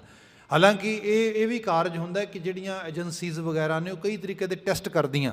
ਜਦੋਂ ਅਸੀਂ ਵਰਲਡ ਵਾਈਡ ਇਹਨਾਂ ਚੀਜ਼ਾਂ ਨੂੰ ਪੜ੍ਹਦੇ ਹਾਂ ਵੱਡੇ ਪੱਧਰ 'ਤੇ, ਕਿ ਉਹ ਆਪਣੇ ਐਡਮਿਨਿਸਟ੍ਰੇਸ਼ਨ ਨੂੰ ਕਈ ਲੈਵਲ 'ਤੇ ਚੈੱਕ ਕਰਦੇ ਵੀ ਕਿਸ ਤਰੀਕੇ ਨਾਲ ਲੋਕੀ ਬਿਹੇਵ ਕਰਦੇ, ਲੋਕਾਂ ਦੇ ਕੀ ਸੈਂਟੀਮੈਂਟਸ ਨੇ, ਇਹ ਸਭ ਚੀਜ਼ਾਂ ਹੁੰਦੀਆਂ ਗਵਰਨਿੰਗ ਸਟਰਕਚਰ ਦੇ ਵਿੱਚ। ਖੈਰ ਜਿਹੜੀ ਬੇਨਤੀ ਕਰ ਰਿਹਾ ਉਹਦੇ 'ਚ ਹੋਇਆ ਇਹ ਕਿ ਉਹ ਰੌਲਾ ਰੱਪਾ ਪਿਆ ਅਤੇ ਉਹ ਪੁਲਿਸ ਆਈ ਪਿੰਡ ਦੇ ਵਿੱਚ। ਮੈਨੂੰ ਯਾਦ, ਮੈਂ ਬਚਪਨ ਆਪਣੇ ਦੀ ਬਾਤ ਸੁਣਾ ਰਿਹਾ ਛੋਟੇ ਹੁੰਦਿਆਂ, ਅਤੇ ਉਹਨਾਂ ਕਿਹਾ ਜੀ ਇੱਥੇ ਠੀਕਰੀ ਪਹਿਰਾ ਲਾਓ। ਚਲੋ ਜੀ ਠੀਕਰੀ ਪਹਿਰਾ ਲੱਗ ਗਿਆ, ਅਤੇ ਨਿਆਣਿਆਂ ਦਾ ਫਨ ਹੋ ਗਿਆ ਵੀ ਵਧੀਆ, ਵੀ ਚਲੋ ਗਲੀਆਂ 'ਚ ਜਾ ਕੇ ਖੇਡੋ, ਦੜੰਗੇ ਦਿਓ, ਜਾਗੋ, ਵੀ ਇਹ ਸਾਰਾ ਕੁਝ ਜਿਵੇਂ ਮਤਲਬ ਆਮ ਉਸ ਤਰੀਕੇ ਨਾਲ ਸਾਨੂੰ ਹੋ ਗਿਆ ਵੀ ਲੈ ਤੇ ਮੌਜ ਬਣ ਗਈ। ਸਿਆਲੀ ਦਿਨ ਨੇ, ਧੁੰਦ ਪੈ ਰਹੀ ਹੈ, ਧੂਣੀ ਲੱਗੀ ਹੈ, ਅਤੇ ਲੋਕ ਚਰਚਾਵਾਂ ਕਰ ਰਹੇ ਨੇ। ਅਤੇ ਉੱਥੇ ਇੱਕ ਲੜਕਾ ਟੀਨ ਏਜ 'ਚ ਹੋਣਾ ਆ, ਅਸੀਂ ਤਾਂ ਬਹੁਤ ਛੋਟੇ ਸੀਗੇ, ਅਤੇ ਉਹ ਬੜਾ ਖੁਸ਼ ਹੋ ਕੇ ਕਹਿੰਦਾ ਬਸ, ਸਾਹਮਣੇ ਉਹਦਾ ਬਰਾਦਰੀ ਦੇ 'ਚੋਂ ਚਾਚਾ ਲੱਗਦਾ, ਕਹਿੰਦਾ ਵੀ ਚਾਚਾ ਮੌਜ ਬਣ ਗਈ। ਕਹਿੰਦਾ ਹੁਣ ਕਹਿੰਦਾ ਰੌਲਾ ਤਾਂ ਪਿਆ ਹੀ ਹੈ ਵੀ ਉੱਦਾਂ ਜਿਹੜੇ ਨੇ ਲੁਟੇਰੇ ਫਿਰਦੇ ਨੇ, ਤੁਰੇ ਫਿਰਦੇ, ਆਪਾਂ ਹੁਣ ਨਾ ਮਤਲਬ ਕਿਸੇ ਹੋਰ ਦੇ ਘਰ ਜਾ ਕੇ ਲੁੱਟ ਕਰਦੇ ਹਾਂ, ਲੁੱਟ ਕੇ ਸਮਾਨ ਲਿਆਉਂਦੇ, ਨਾਲੇ ਮਾਰਾਂ ਕੁੱਟਾਂਗੇ ਅਤੇ ਸਾਰਾ ਕੁਝ ਕਰਾਂਗੇ, ਅਤੇ ਬਸ ਗੱਲ ਬਣ ਜਾਏਗੀ। ਰੌਲਾ ਤਾਂ ਪਿਆ ਹੀ ਹੈ, ਆਪਣਾ ਬੈਨੀਫਿਟ ਹੋ ਜਾਏਗਾ। ਉਹ ਹੁਣ ਬੱਚੇ ਨੂੰ ਸਮਝਾਉਣਾ ਉਹਨੇ, ਉਹ ਕਹਿੰਦਾ ਬਿਲਕੁਲ ਸਹੀ ਗੱਲ ਹੈ ਤੇਰੀ, ਆਪਾਂ ਨਾ ਬਿਲਕੁਲ ਕਰਦੇ ਹਾਂ, ਪਰ ਆਪਾਂ ਸ਼ੁਰੂ ਤੇਰੇ ਘਰ ਤੋਂ ਕਰਦੇ ਹਾਂ। ਉਹ ਕਹਿੰਦਾ ਮੇਰੇ ਘਰ ਤੋਂ? ਕਹਿੰਦਾ ਵੀ ਜਿਹੜੇ ਘਰ ਜਾਏਗਾ ਉਹ ਤੇਰੇ ਘਰ ਵਰਗਾ ਹੀ ਘਰ ਹੋਏਗਾ। ਪਹਿਲਾਂ ਜਾ ਕੇ ਤੇਰੇ ਮਾਂ, ਤੇਰੇ ਪਿਤਾ, ਉਹਦਾ ਕੋਈ ਹੱਥ ਪੈਰ ਵੱਢਦੇ ਆ ਜਾ ਕੇ, ਤੇਰੀ ਦਾਦੀ ਨੂੰ ਕਿਸੇ ਨੂੰ ਉਹਨੂੰ ਰੱਸਿਆਂ ਨਾਲ ਬੰਨ੍ਹਦੇ ਆ ਉੱਥੇ ਜਾ ਕੇ, ਤੇਰੇ ਕੋਲ ਭੈਣ ਭਰਾ ਉਹਨਾਂ ਦਾ ਕਟਾਪਾ ਲਾਉਂਦੇ ਆ, ਜਿਹੜੇ ਘਰ ਦਾ ਤੇਰਾ ਸਾਜੋ ਸਮਾਨ ਹੈ ਉਹ ਖੋਹਨੇ ਆ। ਕਹਿਣ ਲੱਗਾ ਲੈ ਚਾਚਾ, ਮੈਂ ਤਾਂ ਕਹਿ ਰਿਹਾ ਕਿਤੇ ਬਾਹਰ ਜਾ। ਕਹਿੰਦਾ ਜਿਹਦੇ ਬਾਹਰ ਜਾਣਾ ਉਹ ਵੀ ਤੇਰੇ ਵਰਗੇ ਲੋਕ ਹੋਣਗੇ। ਉਹ ਭਲਿਆ ਦੇਖ, ਬੰਦਾ ਕਹਿੰਦਾ ਮੈਂ ਕਿਸੇ ਤੋਂ ਐਕਸਟੋਰਸ਼ਨ ਲੈ ਲਵਾਂ, ਕਿਸੇ ਨੂੰ ਮਾਰ ਦੇਵਾਂ, ਮੈਂ ਕਿਸੇ ਨੂੰ ਲੁੱਟ ਲਵਾਂ, ਉਹ ਭਲਿਆ ਉਹ ਘਰ ਵੀ ਤੇਰੇ ਵਰਗਾ ਹੀ ਘਰ ਆ। ਝਾਤ ਮਾਰ ਕੇ ਤੇ ਦੇਖ, ਇੱਕ ਘਰਾਂ ਦੇ ਵਿੱਚੋਂ ਸਿੱਖਿਆ ਦਿੱਤੀ ਜਾਂਦੀ ਹੈ। ਹਿੰਸਾ ਦਾ ਮਤਲਬ ਜਾਂ ਅਹਿੰਸਾ ਦਾ ਮਤਲਬ ਇਹ ਜਾਣੋ, ਆਪਣੀ ਪ੍ਰੋਟੈਕਸ਼ਨ ਕਰਨੀ। ਸਾਰਿਆਂ ਨੂੰ ਕੁਦਰਤ ਨੇ ਨਿਯਮ ਦਿੱਤਾ ਹੈ। ਇੱਕ ਛੋਟੇ ਜਿਹੇ ਕੀੜੇ ਨੂੰ ਵੀ ਤੁਸੀਂ ਮਾਰਨ ਲੱਗੋ ਨਾ, ਤੇ ਉਹ ਵੀ ਪੂਰੀ ਵਾਹ ਲਾ ਦਿੰਦਾ ਆਪਣੇ ਆਪ ਨੂੰ ਬਚਾਉਣ ਵਾਸਤੇ। ਬੰਦਾ ਕਿਉਂ ਨਾ ਲਾਏ ਜੀ? ਬੰਦੇ ਨੂੰ ਵੀ ਕੁਦਰਤ ਨੇ ਹੱਕ ਦਿੱਤਾ ਹੈ, ਇਹ ਹੱਕ ਬੰਦੇ ਤੋਂ ਖੋਇਆ ਨਹੀਂ ਜਾ ਸਕਦਾ। ਇਸੇ ਲਈ ਰਾਈਟ ਟੂ ਵੈਪਨ ਜਿਹੜਾ ਇਹ ਰਾਈਟ ਆ ਅਮਰੀਕਾ ਦੇ ਵਿੱਚ ਸਟੇਟਸ ਦੇ ਅੰਦਰ ਪੱਕਾ ਆ। ਇਸੇ ਲੋਕ ਕਹਿੰਦੇ ਇੱਥੇ ਗਨ ਜਿਹੜੀ ਹੈ ਉਹਨੂੰ ਜੀ ਗਨ ਵਾਇਲੈਂਸ ਹੁੰਦੀ ਹੈ, ਇਸ ਕਰਕੇ ਗਨ ਕੰਟਰੋਲ ਕੀਤਾ ਜਾਓ। ਕਹਿੰਦੇ ਨਹੀਂ ਕੀਤਾ ਜਾ ਸਕਦਾ, ਕੌਨਸਟੀਟਿਊਸ਼ਨਲ ਰਾਈਟ ਆ। ਇਹ ਬਿਲਕੁਲ ਉਹੀ ਰਾਈਟ ਹੈ ਜਿਹੜਾ ਸਿੱਖੀ ਆਸ਼ੇ ਦੇ ਵਿੱਚ ਕਦੀ ਗੁਰੂ ਪਿਤਾ ਨੇ ਕਿਹਾ ਸੀਗਾ ਵੀ ਲੋਕਾਂ ਨੂੰ ਆਪਣੀ ਸੈਲਫ ਪ੍ਰੋਟੈਕਸ਼ਨ ਦਾ ਪੂਰਾ ਹੱਕ ਹੈ ਭਾਈ।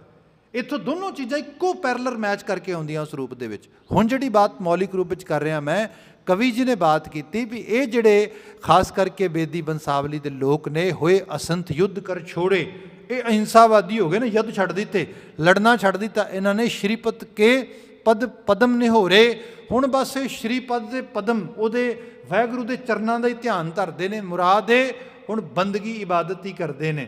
ਜਿਵੇਂ ਦਾਨੇ ਲੋਕਾਂ ਦਾ ਬਚਨ ਹੈ। ਮਸਰੂਰ ਜੀ ਦਾ ਸ਼ੇਰ ਹੈ ਬੜਾ ਕਮਾਲ ਦਾ, ਕਹਿੰਦੇ ਵੀ ਅੱਜ ਤੇ ਮਾਲਾ ਫੜ ਕੇ ਬੈਠਾ ਵੀ ਚਲੋ ਮੈਂ ਤੇ ਮਾਲਾ ਹੀ ਜਪਣੀ, ਹੋਰ ਕੁਝ ਨਹੀਂ। ਕਹਿੰਦੇ ਹੋ ਹਾਕਮ ਨੇ ਜਦੋਂ ਖੋਲੀ ਤੇਰੇ ਹੱਥੋਂ ਜਪਣੀ ਵੀ, ਫਿਰ ਖੜਾ ਇੱਕ ਤਲਵਾਰ ਲਈ ਤਰਸੇਗਾ। ਫਿਰ ਕਹੇਗਾ ਵੀ ਆਹ ਜੇ ਅੱਜ ਮੇਰੇ ਕੋਲ ਤਲਵਾਰ ਹੁੰਦੀ ਮੇਰੇ ਤੋਂ ਇਹਨੇ ਮਾਲਾ ਨਹੀਂ ਸੀ ਖੋ ਸਕਣੀ। ਭਾਈ ਮਾਲਾ ਦੀ ਰਾਖੀ ਵੀ ਤਲਵਾਰ ਨਾਲ ਹੀ ਹੁੰਦੀ ਹੈ।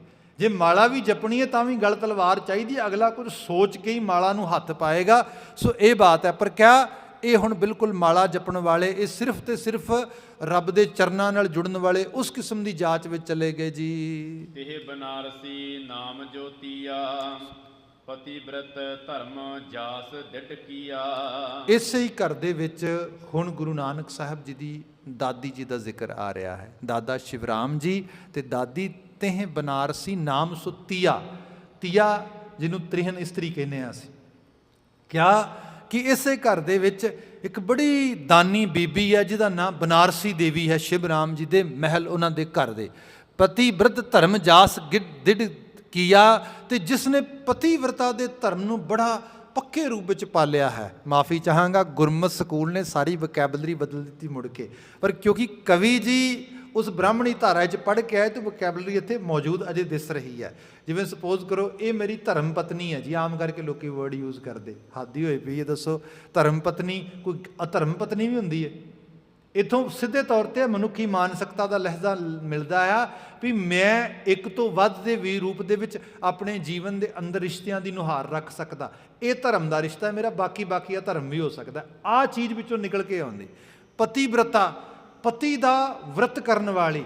ਭਾਈ ਪਤੀ ਪਤਨੀ ਦੋਨੋਂ ਹੀ ਵਰਤਧਾਰੀ ਹੋਣ, ਏਕਾ ਨਾਰੀ ਜਤੀ ਦੇ ਕੌਨਸੈਪਟ ਦੇ ਵਿੱਚ। ਸਾਡੇ ਘਰ ਦੇ ਵਿੱਚ ਇਹ ਸੰਕਲਪ ਸਾਨੂੰ ਦੁਹਰਾ ਕੇ ਦੱਸਿਆ ਗਿਆ। ਪਰ ਕਵੀ ਜੀ ਨੇ ਬਾਤ ਕੀਤੀ ਪਤੀ ਬ੍ਰਤ ਧਰਮ ਜਾਸ ਦਿੜ ਕੀਆ, ਜਿਸ ਨੇ ਇੱਕੋ ਹੀ ਧਰਮ ਦ੍ਰਿੜ ਕੀਤਾ ਕਿ ਆਪਣੇ ਪਤੀ ਦੀ ਸੇਵਾ ਕਰਨੀ ਉਸ ਰੂਪ ਦੇ ਵਿੱਚ। ਸੋ ਬੀਬੀ ਬਨਾਰਸੀ ਦੇਵੀ ਤੇ ਬਾਬਾ ਸ਼ਿਵਰਾਮ, ਇਹਨਾਂ ਦੋਨਾਂ ਦੀ ਇੱਥੇ ਵਡਿਆਈ ਕਵੀ ਜੀ ਕਰ ਰਹੇ ਨੇ ਜੀ। ਤਿਨ ਤੇ ਸੁਤ ਜੁਗ ਭਏ ਸੁਚਾਲੂ, ਵਟ ਕਾਲੂ ਛੋਟੇ ਸੁਭ ਲਾਲੂ। ਇਹਨਾਂ ਦੇ ਗ੍ਰਹਿ ਵਿਖੇ ਕੁਦਰਤ ਨੇ ਤਰਸ ਕਰਕੇ 2 ਬੱਚੇ ਇਹਨਾਂ ਨੂੰ ਬਖਸ਼ੇ। ਵੱਡੇ ਦਾ ਨਾਮ ਕਾਲੂ ਤੇ ਛੋਟੇ ਦਾ ਨਾਮ ਲਾਲੂ। ਆਮ ਪੰਜਾਬੀ ਫਿਜ਼ਾਂ ਦੇ ਵਿੱਚ ਇਹ ਹੈ ਅਸੀਂ ਪੂਰਾ ਨਾਂ ਲੈਣਾ ਕਿਸੇ ਦਾ, ਸਾਡਾ ਬੜਾ ਜ਼ੋਰ ਲੱਗ ਜਾਂਦਾ ਹੈ। ਪੰਜਾਬ ਦੀ ਟ੍ਰੈਡੀਸ਼ਨ ਨਹੀਂ ਹੈ। ਸਪੋਜ਼ ਕਰੋ ਨਾਂ ਤੇ ਹੈ ਬਾਬਾ ਜੀ ਦਾ ਕਲਿਆਣ ਦਾਸ, ਪਰ ਕਹਿੰਦੇ ਵੀ ਕਲਿਆਣ ਦਾਸ ਤੇ ਬਹੁਤ ਲੰਮਾ, ਨਿਕਨੇਮ ਕਾਲੂ। ਮਤਲਬ ਹੁੰਦਾ ਘਰਾਂ ਥਾਵਾਂ ਦੇ ਵਿੱਚ ਹਾਲਤ ਇਹ ਹੈ ਵੀ ਕਿਸੇ ਪਿੰਡ ਜਾ ਕੇ ਕਿਸੇ ਦਾ ਪੂਰਾ ਨਾਂ ਲੈ ਕੇ ਬੁਲਾਓ ਫਲਾਣੇ ਨੂੰ ਮਿਲਣ ਜਾਣਾ, ਉਹ ਕਹਿੰਦੇ ਉਹ ਤੇ ਹੈ ਹੀ ਨਹੀਂ ਪਿੰਡ 'ਚ। ਉਹ ਜਦੋਂ ਪਤਾ ਲੱਗਦਾ, ਸਪੋਜ਼ ਕਰੋ ਕਿਸੇ ਦਾ ਨਾਂ, ਉਹ ਕਿਸੇ ਦਾ ਨਾਂ ਹੈ ਸੁਰਜੀਤ ਸਿੰਘ। ਅੱਛਾ ਪਿੰਡ ਦੇ ਵਿੱਚ ਉਹਨੂੰ ਸਾਰੇ ਹੋ ਸਕਦਾ ਜੀਤਾ ਜਾਂ ਜੀਤੂ ਕਹਿ ਕੇ ਬੁਲਾਉਂਦੇ ਹੁਣ, ਇਨ ਟ੍ਰੈਡੀਸ਼ਨਲ ਵੇ ਐਵੇਂ ਹੁੰਦਾ। ਉਹ ਕਹਿੰਦੇ ਜੀ ਸੁਰਜੀਤ ਸਿੰਘ ਦੇ ਘਰ ਜਾਣਾ, ਉਹ ਕਹਿੰਦੇ ਇਹੋ ਜਿਹਾ ਕੋਈ ਬੰਦਾ ਨਹੀਂ ਸਾਡੇ ਪਿੰਡ ਰਹਿੰਦਾ। ਉਹ ਕਹਿੰਦੇ ਕਮਾਲ ਹੈ, ਐਡਰੈਸ ਤੇ ਉਹਨੇ ਆਹੀ ਦਿੱਤਾ ਸੀਗਾ ਸਾਰਾ ਕੁਝ। ਕਰਦਿਆਂ ਅਖੀਰ ਉਹ ਕਹਿੰਦਾ ਉਹ ਹਾਂ ਉਹ ਕਿਤੇ ਜੀਤੂ ਕੇ ਘਰ ਨਾ ਜਾਣਾ ਹੋਵੇ ਇਹਨਾਂ ਨੇ। ਹਾਂ ਜੀਤੂ, ਭਈ ਅਸਲੀ ਨਾਂ ਹੀ ਭੁੱਲ ਗਿਆ। ਨਾਮ ਹੈ ਬਾਬਾ ਕਲਿਆਣ ਦਾਸ ਤੇ ਬਾਬਾ ਲਾਲ ਚੰਦ, ਪਰ ਨਾਮ ਕੀ ਹੈ? ਲਾਲੂ ਤੇ ਕਾਲੂ, ਕਿਉਂਕਿ ਸਮਾਜ ਨੇ ਇਸੇ ਰੂਪ ਦੇ ਵਿੱਚ ਉਹਨਾਂ ਨੂੰ ਜਿਹੜਾ ਹੈ ਨਾਮਕਰਨ ਕਰ ਦਿੱਤਾ। ਤਾਂ ਕਵੀ ਜੀ ਨੇ ਬਿਆਨ ਕੀਤਾ ਕਿ ਬਾਬਾ ਸ਼ਿਵਰਾਮ ਤੇ ਬੀਬੀ ਬਨਾਰਸੀ ਜੀ ਦੇ ਗ੍ਰਹਿ ਵਿਖੇ 2 ਫਰਜ਼ੰਦ ਕੁਦਰਤ ਨੇ ਉਹਨਾਂ ਨੂੰ ਬਖਸ਼ੇ ਨੇ, ਜਿਨ੍ਹਾਂ ਦਾ ਨਾਮ ਲਾਲੂ ਤੇ ਕਾਲੂ ਹੈ ਜੀ। ਵੱਡ ਭਾਗੀ ਜੋ ਹੈ ਸ਼ੁਭ ਕਰਮੀ, ਭਗਤ ਪਰਾਇਣ ਨਿਹਚਲ ਧਰਮੀ। ਬਾਬਾ ਕਾਲੂ ਜੀ ਬੜੇ ਸ਼ੁਭ ਕਰਮਾਂ ਵਾਲੇ ਤੇ ਬੜੇ ਵਡਭਾਗੀ ਲੋਕ ਨੇ। ਉਹ ਭਗਤੀ ਨੂੰ ਧਾਰਨ ਕਰਨ ਵਾਲੇ ਨੇ। ਇਹ ਪਰਿਵਾਰ ਤੇ ਇਹਨਾਂ ਦੇ ਬੱਚੇ ਭਗਤੀ ਪਰਪਾਟੀ ਦੇ ਵਿੱਚ ਉਕਰੇ ਹੋਏ ਨੇ। ਇਸ ਰੂਪ ਵਿੱਚ ਸਮਝ ਲਈਏ ਕਿ ਜੇ ਕਿਤੇ ਕੁਝ ਇਸ ਤਰੀਕੇ ਦਾ ਕੋਈ ਆਵਰਣ ਆਚਰਣ ਸੀਗਾ ਪਰਿਵਾਰ ਦਾ, ਉੱਥੇ ਹੀ ਗੁਰੂ ਨਾਨਕ ਸਾਹਿਬ ਆਏ ਤੇ ਗੁਰੂ ਨਾਨਕ ਸਾਹਿਬ ਦੀ ਇਸ ਨਵੀਂ ਸੋਚ ਨੂੰ ਆਰ ਪਰਿਵਾਰ ਨੇ ਡਾਈਜੈਸਟ ਕੀਤਾ। ਇਹ ਤਾਂ ਹੀ ਕਿਉਂਕਿ ਕਿਸੇ ਚੀਜ਼ ਦੀ ਤਿਆਰੀ ਹੋ ਰਹੀ ਹੁੰਦੀ ਹੈ ਸਮੁੱਚੀ। ਵੈਸੇ ਪੰਜਾਬ ਦੀ ਫਿਜ਼ਾਂ ਸਾਰੀ ਦੀ ਤਿਆਰੀ ਹੋ ਰਹੀ ਸੀ ਗੁਰੂ ਨਾਨਕ ਸਾਹਿਬ ਦੇ ਆਉਣ ਤੋਂ ਪਹਿਲਾਂ। ਇਹਦੇ ਬਾਰੇ ਅਸੀਂ ਪ੍ਰਕਾਸ਼ ਪੁਰਬ ਦੇ ਨੇੜੇ ਜਾ ਕੇ ਜ਼ਿਆਦਾ ਗੱਲ ਕਰਾਂਗੇ। ਪਰ ਇੱਥੇ ਕਵੀ ਜੀ ਬਿਆਨ ਕਰਦੇ ਕਿ ਇਹ ਰੂਹਾਂ, ਇਹ ਪਰਿਵਾਰ ਬੜਾ ਵੱਡੇ ਭਾਗਾਂ ਵਾਲਾ, ਸ਼ੁਭ ਕਰਮ ਕਰਨ ਵਾਲਾ ਹੈ। ਭਗਤ ਪਰਾਇਣ ਨਿਸ਼ਚਲ ਧਰਮੀ, ਯਕੀਨਨ ਤੌਰ ਤੇ ਧਰਮ ਕਮਾਉਣ ਵਾਲਾ ਟੱਬਰ ਲੱਗਦਾ ਹੈ ਜੀ। ਜਪ ਤਪ ਬ੍ਰਤ ਨੇਮ ਸਮੁਦਾਏ, ਕਰਤ ਬਹੁਤ ਜੇ ਜਨਮ ਬਿਤਾਏ। ਇੰਜ ਲੱਗਦਾ ਆ ਕਿ ਕਈ ਜਨਮਾਂ ਤੋਂ ਜਪ ਤਪ ਸੰਜਮ ਤੇ ਕਰਮ ਕਰਦਿਆਂ ਹੋਇਆਂ ਇਹਨਾਂ ਪਰਿਵਾਰਾਂ ਨੇ ਆਪਣਾ ਜੀਵਨ ਬਤੀਤ ਕੀਤਾ ਹੈ। ਅਸੀਂ ਸਿੱਖੀ ਆਸ਼ੇ 'ਚ ਚੀਜ਼ਾਂ ਵਾਰ-ਵਾਰ ਰਿਪੀਟਡਲੀ ਪੜ੍ਹਦੇ ਹਾਂ, ਦੇਖੋ ਜਿਹੜਾ ਧਰਮ ਕਰਮ ਵਿਖਾਵੇ ਦਾ ਆ ਉਹਨੂੰ ਗੁਰਮਤਿ ਨੇ ਪ੍ਰਵਾਨ ਨਹੀਂ ਕੀਤਾ। ਮਹਾਰਾਜ ਬਿਆਨ ਕਰਦੇ ਕਿ ਇਹ ਜਿਹੜੀਆਂ ਚੀਜ਼ਾਂ ਨੇ ਇਹ ਕਰਮ ਧਰਮ ਪਾਖੰਡ ਜੋ ਦਿਸੈ ਤਿੰਨ ਜਮ ਜਾਗਾਤੀ ਲੂਟੇ, ਇਹਨਾਂ ਨੂੰ ਜਮਾਂ ਦੀ ਜਗਾਤ ਲੱਗਦੀ ਹੈ। ਪਰ ਹਾਂ ਬਾਬਾ ਜੀ ਇਹ ਵੀ ਬਿਆਨ ਕਰਦੇ ਵੀ ਹੇ ਵਾਹਿਗੁਰੂ ਜੀ ਗਿਆਨ ਧਿਆਨ ਕਿਛ ਕਰਮ ਨਾ ਜਾਣਾ। ਮੇਰੇ ਕੋਲ ਕੋਈ ਗਿਆਨ ਧਿਆਨ ਕਰਮ ਦੀ ਬਾਤ ਨਹੀਂ ਹੈ, ਮੁਰਾਦ ਹੈ ਸਾਨੂੰ ਇਹ ਚਾਹੀਦਾ ਵੀ ਹੈ, ਪਰ ਚਾਹੀਦਾ ਸਹੀ ਰੂਪ ਦੇ ਵਿੱਚ ਜਨਮਾਂ ਜਨਮਾਂਤਰਾਂ ਤੋਂ। ਤੇ ਇਸ ਤਰ੍ਹਾਂ ਵੀ ਜਾਣੋ ਜੇ ਸਪੋਜ਼ ਕਰੋ ਘਰ ਦੇ ਵਿੱਚ ਮਾਂ ਬਾਪ ਨੇ ਕੁਝ ਤਾਲੀਮ ਹਾਸਲ ਕੀਤੀ ਹੈ, ਕੁਝ ਪੜ੍ਹਾਈ ਕੀਤੀ ਹੈ, ਤੇ ਉਹ ਪੜ੍ਹਾਈ ਕਰਨ ਦੇ ਨਾਲ ਕੁਝ ਇਨਸਾਨੀ ਗੁਣ ਕੁਝ ਇਨਸਾਨੀ ਆਚਰਣ ਕਮਾਇਆ ਹੈ, ਤੇ ਯਕੀਨਨ ਤੌਰ 'ਤੇ ਉਹਨਾਂ ਦੀ ਪੜ੍ਹਾਈ ਉਹਨਾਂ ਦੇ ਕੁਝ ਕਮਾਏ ਹੋਏ ਗੁਣ ਬੱਚਿਆਂ 'ਚ ਪਾਸ ਔਨ ਹੋ ਜਾਣਗੇ ਜੇ ਉਹ ਮਾਹੌਲ ਸੁਰਜੀਤ ਕਰਨ ਉਸ ਰੂਪ ਦੇ ਵਿੱਚ। ਮੈਨੂੰ ਇੱਥੇ ਇੱਕ ਪਰਿਵਾਰ ਦੇ ਵਿੱਚ ਜਾਣ ਦਾ ਮੌਕਾ ਬਣਿਆ। ਬੱਚੀ ਬੜੀ ਯੰਗ ਏਜ ਦੇ ਵਿੱਚ ਇੱਕ ਬੜਾ ਵੱਡਾ ਇੱਥੇ ਅਦਾਰਾ ਹੈ CTV ਮੇਨ ਸਟਰੀਮ ਦਾ, ਅਤੇ ਉਹਦੇ ਵਿੱਚ ਉਹ ਬੜੀ ਵੱਡੀ ਪੋਜੀਸ਼ਨ 'ਤੇ ਪਹੁੰਚੀ। ਅਤੇ ਮੈਂ ਕਿਹਾ ਇੰਨੀ ਛੋਟੀ ਉਮਰ ਦੇ ਵਿੱਚ ਇਸ ਹਾਈਐਸਟ ਪੋਜੀਸ਼ਨ 'ਤੇ ਮੈਂ ਜਦੋਂ ਮਿਲਿਆ ਮੈਂ ਸੋਚਿਆ ਉੱਥੇ ਡੈਫੀਨੇਟਲੀ ਹੋ ਸਕਦਾ ਕੋਈ ਨਿਊਜ਼ ਸਕ੍ਰਿਪਟ ਰਾਈਟਰ ਵਗੈਰਾ ਹੋਏਗੀ ਇਹ। ਅਤੇ ਮੈਂ ਕਿਹਾ ਤੂੰ ਸਕ੍ਰਿਪਟ ਰਾਈਟ ਕਰਦੀ ਹੈ ਨਿਊਜ਼ ਵਗੈਰਾ ਦੀ ਸਾਰੀ? ਕਹਿੰਦੀ ਆਈ started that job as a apprentice over there. ਮੈਂ ਅਪ੍ਰੈਂਟਿਸਸ਼ਿਪ 'ਤੇ ਜਿਹੜਾ ਕਹਿ ਲਓ ਕਿ ਕੋਅਪ ਦੇ ਤੌਰ 'ਤੇ ਜੋਬ ਉੱਥੇ ਸ਼ੁਰੂ ਕੀਤੀ ਸੀਗੀ ਵੈਨ ਆਈ ਵਾਜ਼ ਅਰਾਊਂਡ 17। ਮੈਂ ਕਿਹਾ ਕਮਾਲ ਹੋ ਗਈ, ਇੰਨੀ ਅਰਲੀ ਏਜ ਐਡੇ ਵੱਡੇ ਅਦਾਰੇ ਤੂੰ ਜਾ ਕੇ ਖਬਰਾਂ ਜਿਹੜੀਆਂ ਉਹ ਹੋਸਟ ਪੜ੍ਹਦਾ ਨਾ, ਐਂਕਰ ਪੜ੍ਹ ਰਿਹਾ ਹੁੰਦਾ ਜਿਹੜੇ ਖਬਰਾਂ TV ਦੇ ਉੱਤੇ ਸਾਹਮਣੇ ਬੈਠ ਕੇ, ਉਹ ਖਬਰਾਂ ਨੂੰ ਉਹ ਮਤਲਬ ਉਹ ਕਹਿ ਲਓ ਕਿ ਉਹਨੂੰ ਟਾਈਪ ਕਰਕੇ ਉਹਨੂੰ ਬਣਾ ਕੇ ਉਹਦੀ ਸਕ੍ਰਿਪਟ ਬਣਾ ਕੇ ਦਿੰਦੇ ਵੀ ਖਬਰ ਕਿਵੇਂ ਪੜ੍ਹਨੀ ਹੈ। ਉਹ ਫਿਰ ਕਹਿੰਦੀ ਮੈਂ ਪ੍ਰੂਫ ਰੀਡਰ ਬਣ ਗਈ। ਫਿਰ ਉਹ ਮੈਂ ਕਿਹਾ ਇੰਨੀ ਜਲਦੀ? ਕਹਿੰਦੀ ਤੁਹਾਨੂੰ ਸ਼ਾਇਦ ਪਤਾ ਨਹੀਂ ਗਾ ਮੇਰੇ ਡੈਡ ਜਰਨਲਿਜ਼ਮ ਦੇ ਵਿੱਚ PhD ਕੀਤੀ ਉਹਨਾਂ ਨੇ। ਸੋ ਮਤਲਬ ਇਹ ਲੱਗਾ, ਕਹਿੰਦੇ ਉਹਨਾਂ ਦਾ ਤੇ ਸਾਡੇ ਨਾਲ ਇਹ ਹੁੰਦਾ ਸੀਗਾ ਕਿ ਮੈਂ ਜਿਹੜੇ ਪਹਿਲੇ ਕੋਈ 5 ਸਾਲ ਮੀਡੀਆ ਨਾਲ ਕੰਮ ਕੀਤਾ, ਡੈਡ ਸਵੇਰੇ 4 ਵਜੇ ਉੱਠ ਜਾਂਦੇ ਸੀ, ਸਾਰੇ ਨਿਊਜ਼ਪੇਪਰ ਮੋਸਟਲੀ ਪ੍ਰਿੰਟ ਮੀਡੀਆ ਹੁੰਦਾ ਸੀ ਉਹਨਾਂ ਦਿਨਾਂ 'ਚ, ਸਾਰੇ ਨਿਊਜ਼ਪੇਪਰ ਕੱਢ ਕੇ ਮੇਰੇ 9 ਵਜੇ ਯੂਨੀਵਰਸਿਟੀ ਜਾਣ ਤੋਂ ਪਹਿਲਾਂ ਡੈਡ ਸਾਰੇ ਨਿਊਜ਼ਪੇਪਰ ਪੜ੍ਹ ਕੇ ਉਹਨਾਂ ਸਾਰਿਆਂ ਦਾ ਤਰਜਮਾ ਸਾਰੇ ਦੇ ਸਾਰੇ ਨੂੰ ਪੈਰਾਫਰੇਜ਼ ਕਰਕੇ ਨਵੀਂ ਵੋਕੈਬਲਰੀ ਨਵੇਂ ਸ਼ਬਦਾਂ ਦੇ ਵਿੱਚ ਪੂਰੇ ਦਾ ਪੂਰਾ ਮੇਰੇ ਵਾਸਤੇ ਫਾਈਲ ਤਿਆਰ ਕਰ ਦਿੰਦੇ। ਮੈਂ ਇੱਥੋਂ ਘਰੋਂ ਗੋ ਬੱਸ 'ਤੇ ਬਹਿਣਾ ਤੋਂ ਡਾਊਨ ਤੱਕ ਮੈਂ ਪੜ੍ਹਦੇ ਰੱਟਦੇ ਤੁਰੇ ਜਾਣਾ। ਉੱਥੇ ਜਾ ਕੇ ਮੈਂ ਆਪਣੇ ਕਲਾਸਰੂਮ ਦੇ ਵਿੱਚ ਪਹਿਲਾਂ ਖਬਰਾਂ ਪੜ੍ਹਨੀਆਂ ਸ਼ੁਰੂ ਕੀਤੀਆਂ। ਉਸ ਤੋਂ ਬਾਅਦ ਮੈਂ ਆਪਣੇ ਜਿਹੜਾ ਯੂਨੀਵਰਸਿਟੀ ਦੇ ਵਿੱਚ ਉਹਨਾਂ ਕਹਿਣਾ ਵੀ ਲੋ ਸਾਡਾ ਨਿਊਜ਼ ਬੁਲੇਟਿਨ ਆ ਗਿਆ। ਉੱਥੇ ਕਿਸੇ ਦਿਨ ਇੱਕ ਮੀਡੀਆ ਵਾਲੇ ਨੇ ਸੁਣਿਆ, ਉਹਨੇ ਕਿਹਾ ਤੂੰ ਇਹ ਕਮਾਲ ਦੀ ਸਕ੍ਰਿਪਟ ਬਣਾਉਣੀ ਹੈ, ਤੂੰ ਸਾਡੇ ਕੋਲ ਕਿਉਂ ਨਹੀਂ ਆਉਂਦੀ? ਆਪਣੇ ਆਪ ਬਿਨਾਂ ਅਪਲਾਈ ਕਰਨ ਤੋਂ ਕਹਿੰਦੀ ਅਪੋਰਚੁਨਿਟੀਜ਼ ਆਉਂਦੀਆਂ ਗਈਆਂ। Now I am on that position. ਇਹਦਾ ਮਤਲਬ ਇਹ ਹੈ ਜੋ ਮਾਪਿਆਂ ਨੇ ਕਮਾਇਆ ਜੇ ਉਹਨਾਂ ਕੋਲ ਲਿਆਕਤ ਹੋਏ ਤੇ ਉਹ ਬੱਚਿਆਂ ਤੱਕ ਪਹੁੰਚਦਾ ਕਰ ਸਕਦੇ। ਸੋ ਇਸ ਕਰਕੇ ਜਪ ਤਪ ਸੰਜਮ, ਹਾਂ ਭਾਈ ਇਹ ਵੀ ਜਨਰੇਸ਼ਨ ਤੋਂ ਆਉਂਦਾ ਆ। ਪਾਠ ਕਰਨਾ, ਘਰਾਂ ਦੇ ਵਿੱਚ ਵਾਹਿਗੁਰੂ ਦਾ ਨਾਮ ਹੋਣਾ, ਵਾਹਿਗੁਰੂ ਦੀ ਆਸਥਾ ਹੋਣੀ ਕੋਈ ਛੋਟੀਆਂ ਚੀਜ਼ਾਂ ਨਹੀਂ ਗਈਆਂ। ਬੰਦੇ ਦੇ ਜੀਵਨ ਦੇ ਵਿੱਚ ਬੜੀ ਉਠਾ ਪਟਕ ਚੱਲਦੀ ਹੈ। ਲਾਈਫ ਦਾ ਜਿਹੜਾ ਪਾਥ ਹੈ ਬੜਾ ਸਮੂਥ ਨਹੀਂ ਗਾ, ਅਨਈਵਨ ਆ। ਇੱਥੇ ਹਰ ਚੜ੍ਹਦੇ ਦਿਨ ਨਾਲ ਨਵੀਂ ਮੁਸੀਬਤ ਨਵੀਂ ਮੁਸ਼ਕਲ, ਜੋ ਮਨ ਵਿੱਚ ਸੋਚਦੇ ਆ ਹੁੰਦਾ ਨਹੀਂ, ਜੋ ਹੋ ਰਿਹਾ ਉਹਨੂੰ ਮਨ ਸਵੀਕਾਰਦਾ ਨਹੀਂ, ਅਜੀਬ ਦੁਰਦਸ਼ਾ ਬਣਦੀ। ਬੰਦੇ ਦੀ ਹਾਲਤ ਇਹ ਹੈ, ਇੱਕ ਦਿਨ 'ਚ ਪਤਾ ਨਹੀਂ 10 ਵਾਰੀ ਸੋਚਦਾ ਵੀ ਇਹ ਜੇ ਐਵੇਂ ਕੰਮ ਨਾ ਬਣਿਆ ਬਸ ਮੈਂ ਤੇ ਭਾਵੇਂ ਮਰ ਜਾਵਾਂ ਮੈਂ ਆਹ ਚੀਜ਼ ਨਹੀਂ ਕਰਾਂਗਾ। ਮੈਨੂੰ ਤਾਂ ਚਿੱਤ ਕਰਦਾ ਮੈਂ ਮਾਰੀ ਨਾ ਜਾਵਾਂ ਕਿਤੇ। ਬੰਦਾ ਰੋਜ਼ ਐਵੇਂ ਸੋਚਦਾ। ਜੇ ਸਪੋਜ਼ ਕਰੋ ਹਰ ਵਲਵਲੇ ਦੇ ਉੱਤੇ ਬੰਦਾ ਉਵੇਂ ਹੀ ਕਰਨ ਲੱਗ ਜੇ, ਕੀ ਹੋਏਗਾ? ਤਬਾਹ ਤੇ ਬਰਬਾਦ ਹੋ ਜਾਏ ਸਮਾਜ ਸਾਰਾ। ਪਰ ਇਹ ਹੈ ਖਿਝਦਾ ਕਰੁਝਦਾ ਫਿਰ ਜੀਵਨ ਜਿਉਂਦਾ। ਪਰ ਹਾਂ ਇਸ ਖਿਝਣ ਕਰੁਝਣ ਤੋਂ ਜੇ ਕਿਤੇ ਰੱਬ ਦੀ ਰਜ਼ਾ ਹੁਕਮ ਰਜ਼ਾਈ ਚੱਲਣਾ ਦਾ ਸੰਕਲਪ ਸਮਝ ਆ ਜਾਏ, ਕਮਾਲ ਨਾ ਹੋ ਜੇ। ਪਰ ਇਹ ਤਾਂ ਪੋਸੀਬਲ ਆ ਜੇ ਘਰਾਂ ਥਾਵਾਂ ਦੇ ਵਿੱਚ ਕੁਝ ਜਪ ਤਪ ਸੰਜਮ ਕੁਝ ਧਰਮ ਕਰਮ ਦੀ ਬਾਤ ਸਹੀ ਰੂਪ ਵਿੱਚ ਹੋਏ। ਕਵੀ ਜੀ ਨੇ ਬਿਆਨ ਕੀਤਾ, ਜਪ ਤਪ ਵਰਤ ਨੇਮ ਸਮੁਦਾਇ ਕਰਤ ਬਹੁਤ ਤੇ ਜਨਮ ਬਤਾਏ। ਇਸ ਪਰਿਵਾਰ ਦੇ ਪਿੱਛੋਂ ਲਗਾਤਾਰ ਪੁਸ਼ਤ ਬਾ ਪੁਸ਼ਤ ਇਹ ਸੰਸਕਾਰ ਪੂਰੀ ਤਰ੍ਹਾਂ ਪ੍ਰਣਾਏ ਹੋਏ ਨੇ ਜੀ। ਜੋ ਪਈ ਅਨੇਕ ਜਨਮ ਕੀ ਇੱਛਾ ਜਾਸੂ, ਵਿਸ਼ਨ ਹੋਏ ਸੁਤ ਗਿਆਨ ਨਿਵਾਸੂ। ਇਸ ਅਨੇਕਾਂ ਜਨਮਾਂ ਦੀ ਇਸ ਪਰਿਵਾਰ ਦੇ ਵਿੱਚ ਇੱਛਾ ਰਹੀ ਹੈ ਵੀ ਕਿਤੇ, ਕਿਉਂਕਿ 23 ਅਵਤਾਰ ਕਹਿੰਦੇ ਵਿਸ਼ਨੂੰ ਦੇ ਹੋ ਗਏ ਨੇ ਤੇ 24ਵਾਂ ਹੋਣਾ ਆ। ਮੈਂ ਪਹਿਲੇ ਬੇਨਤੀ ਕਰਾਂ, ਗੁਰਮਤਿ ਸਕੂਲ ਨੇ ਅਵਤਾਰਵਾਦ ਤੋਂ ਸਾਨੂੰ ਬਾਹਰ ਕੱਢ ਦਿੱਤਾ। ਗੁਰਮਤਿ ਸਕੂਲ ਨੇ ਕਿਹਾ ਕਿ ਜਿਹੜਾ ਅਵਤਾਰ ਦਾ ਸੰਕਲਪ ਆ ਇਹ ਬੰਦੇ ਵਾਸਤੇ ਸਭ ਤੋਂ ਵੱਡਾ ਮਾਰੂ ਸੰਕਲਪ ਆ। ਬੰਦਾ ਸੋਚਦਾ ਕੋਈ ਨਾ ਬਹੁਤ ਰੱਬੀ ਪੁਰਖ ਆਏਗਾ ਤੇ ਉਹ ਆ ਕੇ ਮੈਨੂੰ ਬਚਾਏਗਾ। ਬਾਬਾ ਜੀ ਕਹਿੰਦੇ ਅਸੀਂ ਸਾਰੇ ਹੀ ਰੱਬੀ ਪੁਰਖ ਹਾਂ, ਸਾਡੇ ਸਾਰਿਆਂ 'ਚ ਹੀ ਵਾਹਿਗੁਰੂ ਵਸਦਾ ਆ। ਧੰਨ ਗੁਰੂ ਗੋਬਿੰਦ ਸਿੰਘ ਮਹਾਰਾਜ ਗੁਰੂ ਗੋਬਿੰਦ ਸਿੰਘ ਸਾਹਿਬ ਦੇ ਰੂਪ ਵਿੱਚ ਵਰਤਦਿਆਂ ਖਾਲਸੇ ਦੀ ਸਿਰਜਣਾ ਕੀਤੀ ਤੇ ਖਾਲਸੇ ਨੂੰ ਕਹਿ ਦਿੱਤਾ, ਹੇ ਖਾਲਸਾ ਜੀ, ਖਾਲਸੇ ਮੈਂ ਹਾਂ ਕਰੋ ਨਿਵਾਸ। ਹੁਣ ਤੁਸੀਂ ਇਹ ਸਮਝਣਾ ਹੀ ਨਹੀਂ ਮੈਂ ਕਿਤੇ ਦੂਰ ਹਾਂ, ਮੈਂ ਤੁਹਾਡੇ ਅੰਗ ਸੰਗ ਹੀ ਹਾਂ ਹਰ ਵਕਤ। ਕਿਆ ਇੱਥੋਂ ਤੱਕ ਆ ਕਿ ਜਬ ਲਗ ਖਾਲਸਾ ਰਹਿ ਨਿਆਰਾ ਤਬ ਲਗ ਤੇਜ ਦੇਹੋਂ ਮੈਂ ਸਾਰਾ, ਮੈਂ ਸਾਰਾ ਹੀ ਆਪਣਾ ਤੇਜ ਪ੍ਰਤਾਪ ਖਾਲਸੇ 'ਚ ਪ੍ਰਜਵਲਿਤ ਕਰ ਦੇਣਾ ਹੈ।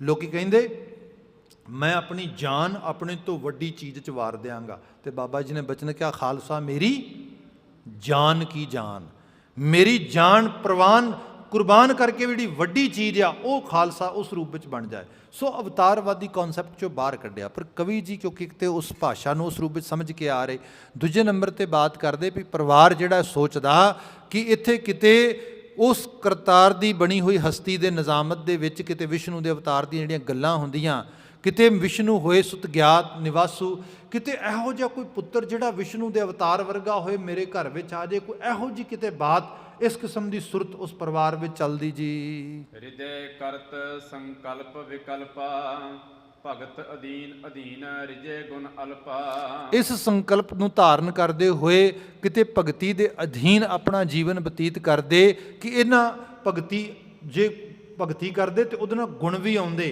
ਕਿਉਂਕਿ ਜਿਹੜਾ ਬੰਦਾ ਭਗਤੀ ਦੇ ਰਾਹ ਤੇ ਚੱਲਦਾ ਗੁਣ ਆਉਣਗੇ, ਤੇ ਜਦੋਂ ਗੁਣ ਆਉਂਦੇ ਤੇ ਗੁਣਾਂ ਨੂੰ ਫਿਰ ਬੰਦਾ ਵੱਡੇ ਕਰਕੇ ਜਾਣ ਕੇ ਅਹੰਕਾਰ ਵਿੱਚ ਹੁੰਦਾ। ਕਹਿੰਦੇ ਪਰਿਵਾਰ ਗੁਣ ਅਲੱਪਾ, ਗੁਣ ਆਉਂਦੇ ਤੇ ਉਹਨਾਂ ਨੂੰ ਵੀ ਛੋਟੇ ਕਰਕੇ ਜਾਣਦੇ ਵੀ ਨਹੀਂ ਅਸੀਂ ਅਹੰਕਾਰ ਨਹੀਂ ਕਰਨਾ, ਇਹ ਤੇ ਵਾਹਿਗੁਰੂ ਦੀ ਬਖਸ਼ਿਸ਼ ਹੈ। ਸੋ ਇਸ ਕਿਸਮ ਦਾ ਨਿਮਰਤਾ ਤੇ ਹਲੀਮੀ ਵਾਲਾ ਪਰਿਵਾਰ ਹੈ ਜੀ।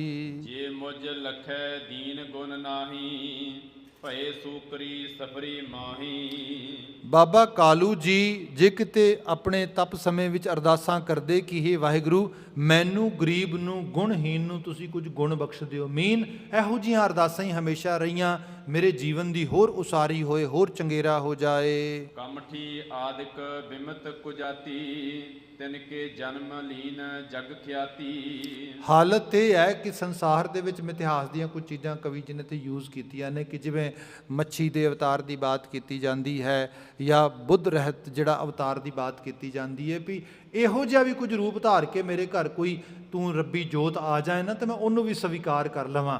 ਪਰ ਇਹ ਤੇ ਹੈ ਵੀ ਆਪਣੇ ਆਪ ਨੂੰ ਨਿਮਰ ਰੂਪ ਵਿੱਚ ਲੈ ਕੇ ਆਉਣਾ, ਪਰ ਇਹ ਤੇ ਪਤਾ ਹੀ ਨਹੀਂ ਵੀ ਧਰਤੀ ਦਾ ਸਰਬ ਕਲਾ ਸਮਰੱਥ ਉਹ ਕਰਤਾਰ ਦਾ ਰੂਪ ਜਿਹੜਾ ਉਹਦੀ ਆਮਦ ਹੋਣੀ ਹੈ। ਪਰ ਕਵੀ ਜੀ ਕਹਿੰਦੇ ਬਾਬਾ ਕਾਲੂ ਜੀ, ਬਾਬਾ ਸ਼ਿਵਰਾਮ ਜੀ ਦਾ ਇਹ ਪਰਿਵਾਰ ਬੜਾ ਹਲੀਮੀ ਤੇ ਨਿਮਰਤਾ ਵਾਲਾ ਹੈ ਜੀ। ਪ੍ਰੇਮ ਡੋਰ ਸੋ ਕਰਹਿ ਅਕਰਨੀ, ਕੀਰਤ ਬਿਮਲ ਵੇਦ ਇਮ ਬਰਨੀ। ਪ੍ਰੇਮ ਦੀ ਡੋਰ ਨੂੰ ਇੱਕ ਰੂਪ ਵਿੱਚ ਬੰਨ੍ਹ ਕੇ ਰਹਿਣ ਵਾਲਾ ਇਹ ਪਰਿਵਾਰ, ਜਿਵੇਂ ਅਦਿਤੀ ਅਤੇ ਉਸ ਦੀ ਪਤਨੀ ਕਸ਼ਯਪ ਦੀ ਗੱਲ ਕੀਤੀ ਜਾਂਦੀ ਹੈ, ਜਿਹੜਾ ਬਾਮਨ ਅਵਤਾਰ ਸਤਯੁਗ ਦਾ ਮੰਨਿਆ ਗਿਆ ਤੇ ਉਹਦੀ ਜਿਹੜੀ ਹੈ ਖਾਸ ਕਰਕੇ ਮਾਂ ਅਦਿਤੀ ਮੰਨੀ ਗਈ ਸੀ। ਵੈਸੇ ਮਿਥਿਹਾਸ ਦੇ ਬੜੇ ਸੋਮੇ ਨੇ, ਮੈਂ ਉਪਦੇਸੀ ਦਾ ਕੁਝ ਪੜ੍ਹੇ ਨੇ, ਅਦਿਤੀ ਕਈ ਰੂਪਾਂ ਦੇ ਵਿੱਚ ਉਹਦਾ ਜ਼ਿਕਰ ਆਪ ਮਿਲਦਾ ਆ, ਉਹ ਕਿਤੇ ਮਾਂ ਦੇ ਰੂਪ ਵਿੱਚ, ਕਿਤੇ ਕਿਸੇ ਰੂਪ ਦੇ ਵਿੱਚ।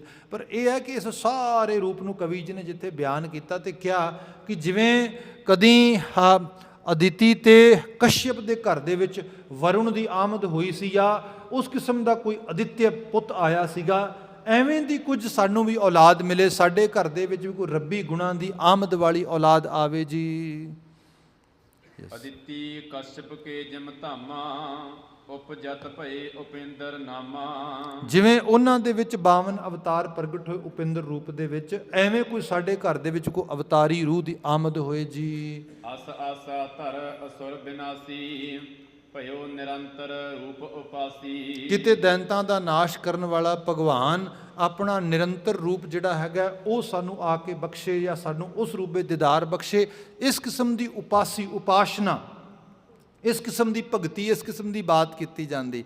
ਅੱਜ ਅਸੀਂ ਜਿਸ ਜ਼ਮਾਨੇ 'ਚ ਰਹਿ ਰਹੇ ਹਾਂ, ਦੇਖੋ ਮਾਂ ਬਾਪ ਜਿਸ ਕਿਸਮ ਦੀ ਸੋਚ ਨੂੰ ਧਾਰਨ ਕਰਦੇ, ਪਰਿਵਾਰ ਦੇ ਵਿੱਚ ਉਹੋ ਜਿਹੇ ਬੱਚਿਆਂ ਦੀ ਆਮਦ ਹੋ ਜਾਂਦੀ, ਜਾਂ ਜਿਸ ਕਿਸਮ ਦੇ ਬੱਚੇ ਪਰਿਵਾਰ ਦੇ ਵਿੱਚ ਮਾਂ ਬਾਪ ਚਾਹੁੰਦੇ ਉਹੋ ਜਿਹੇ ਬੱਚੇ ਬਣ ਸਕਦੇ। ਕਹਿੰਦੇ ਇਹ ਗੱਲ ਸੱਚ ਹੈ, ਬਿਲਕੁਲ ਸਾਇੰਟੀਫਿਕਲੀ ਪ੍ਰੂਵਨ ਹੈਗਾ। ਸਾਡੇ ਕੈਲੀਫੋਰਨੀਆ ਦੇ ਵਿੱਚ ਇੱਕ ਰਿਸਰਚ ਡਿਪਾਰਟਮੈਂਟ ਹੈਗਾ ਤੇ ਉਹਨਾਂ ਨੇ ਕੀ ਕੀਤਾ ਕਿ ਸਿਲੈਕਟਿਡ ਵੇ ਦੇ ਨਾਲ ਕੁਝ ਮਾਵਾਂ, ਉਹ ਮਤਲਬ ਉਹਨਾਂ ਨੇ ਪਲਾਨਿੰਗ ਕੀਤੀ, ਫੈਮਲੀਜ਼ ਨੇ ਕਿ ਵੀ ਗੋਨਾ ਹੈਵ ਬੇਬੀਜ਼। ਉਹਨਾਂ ਕਿਹਾ ਓਕੇ।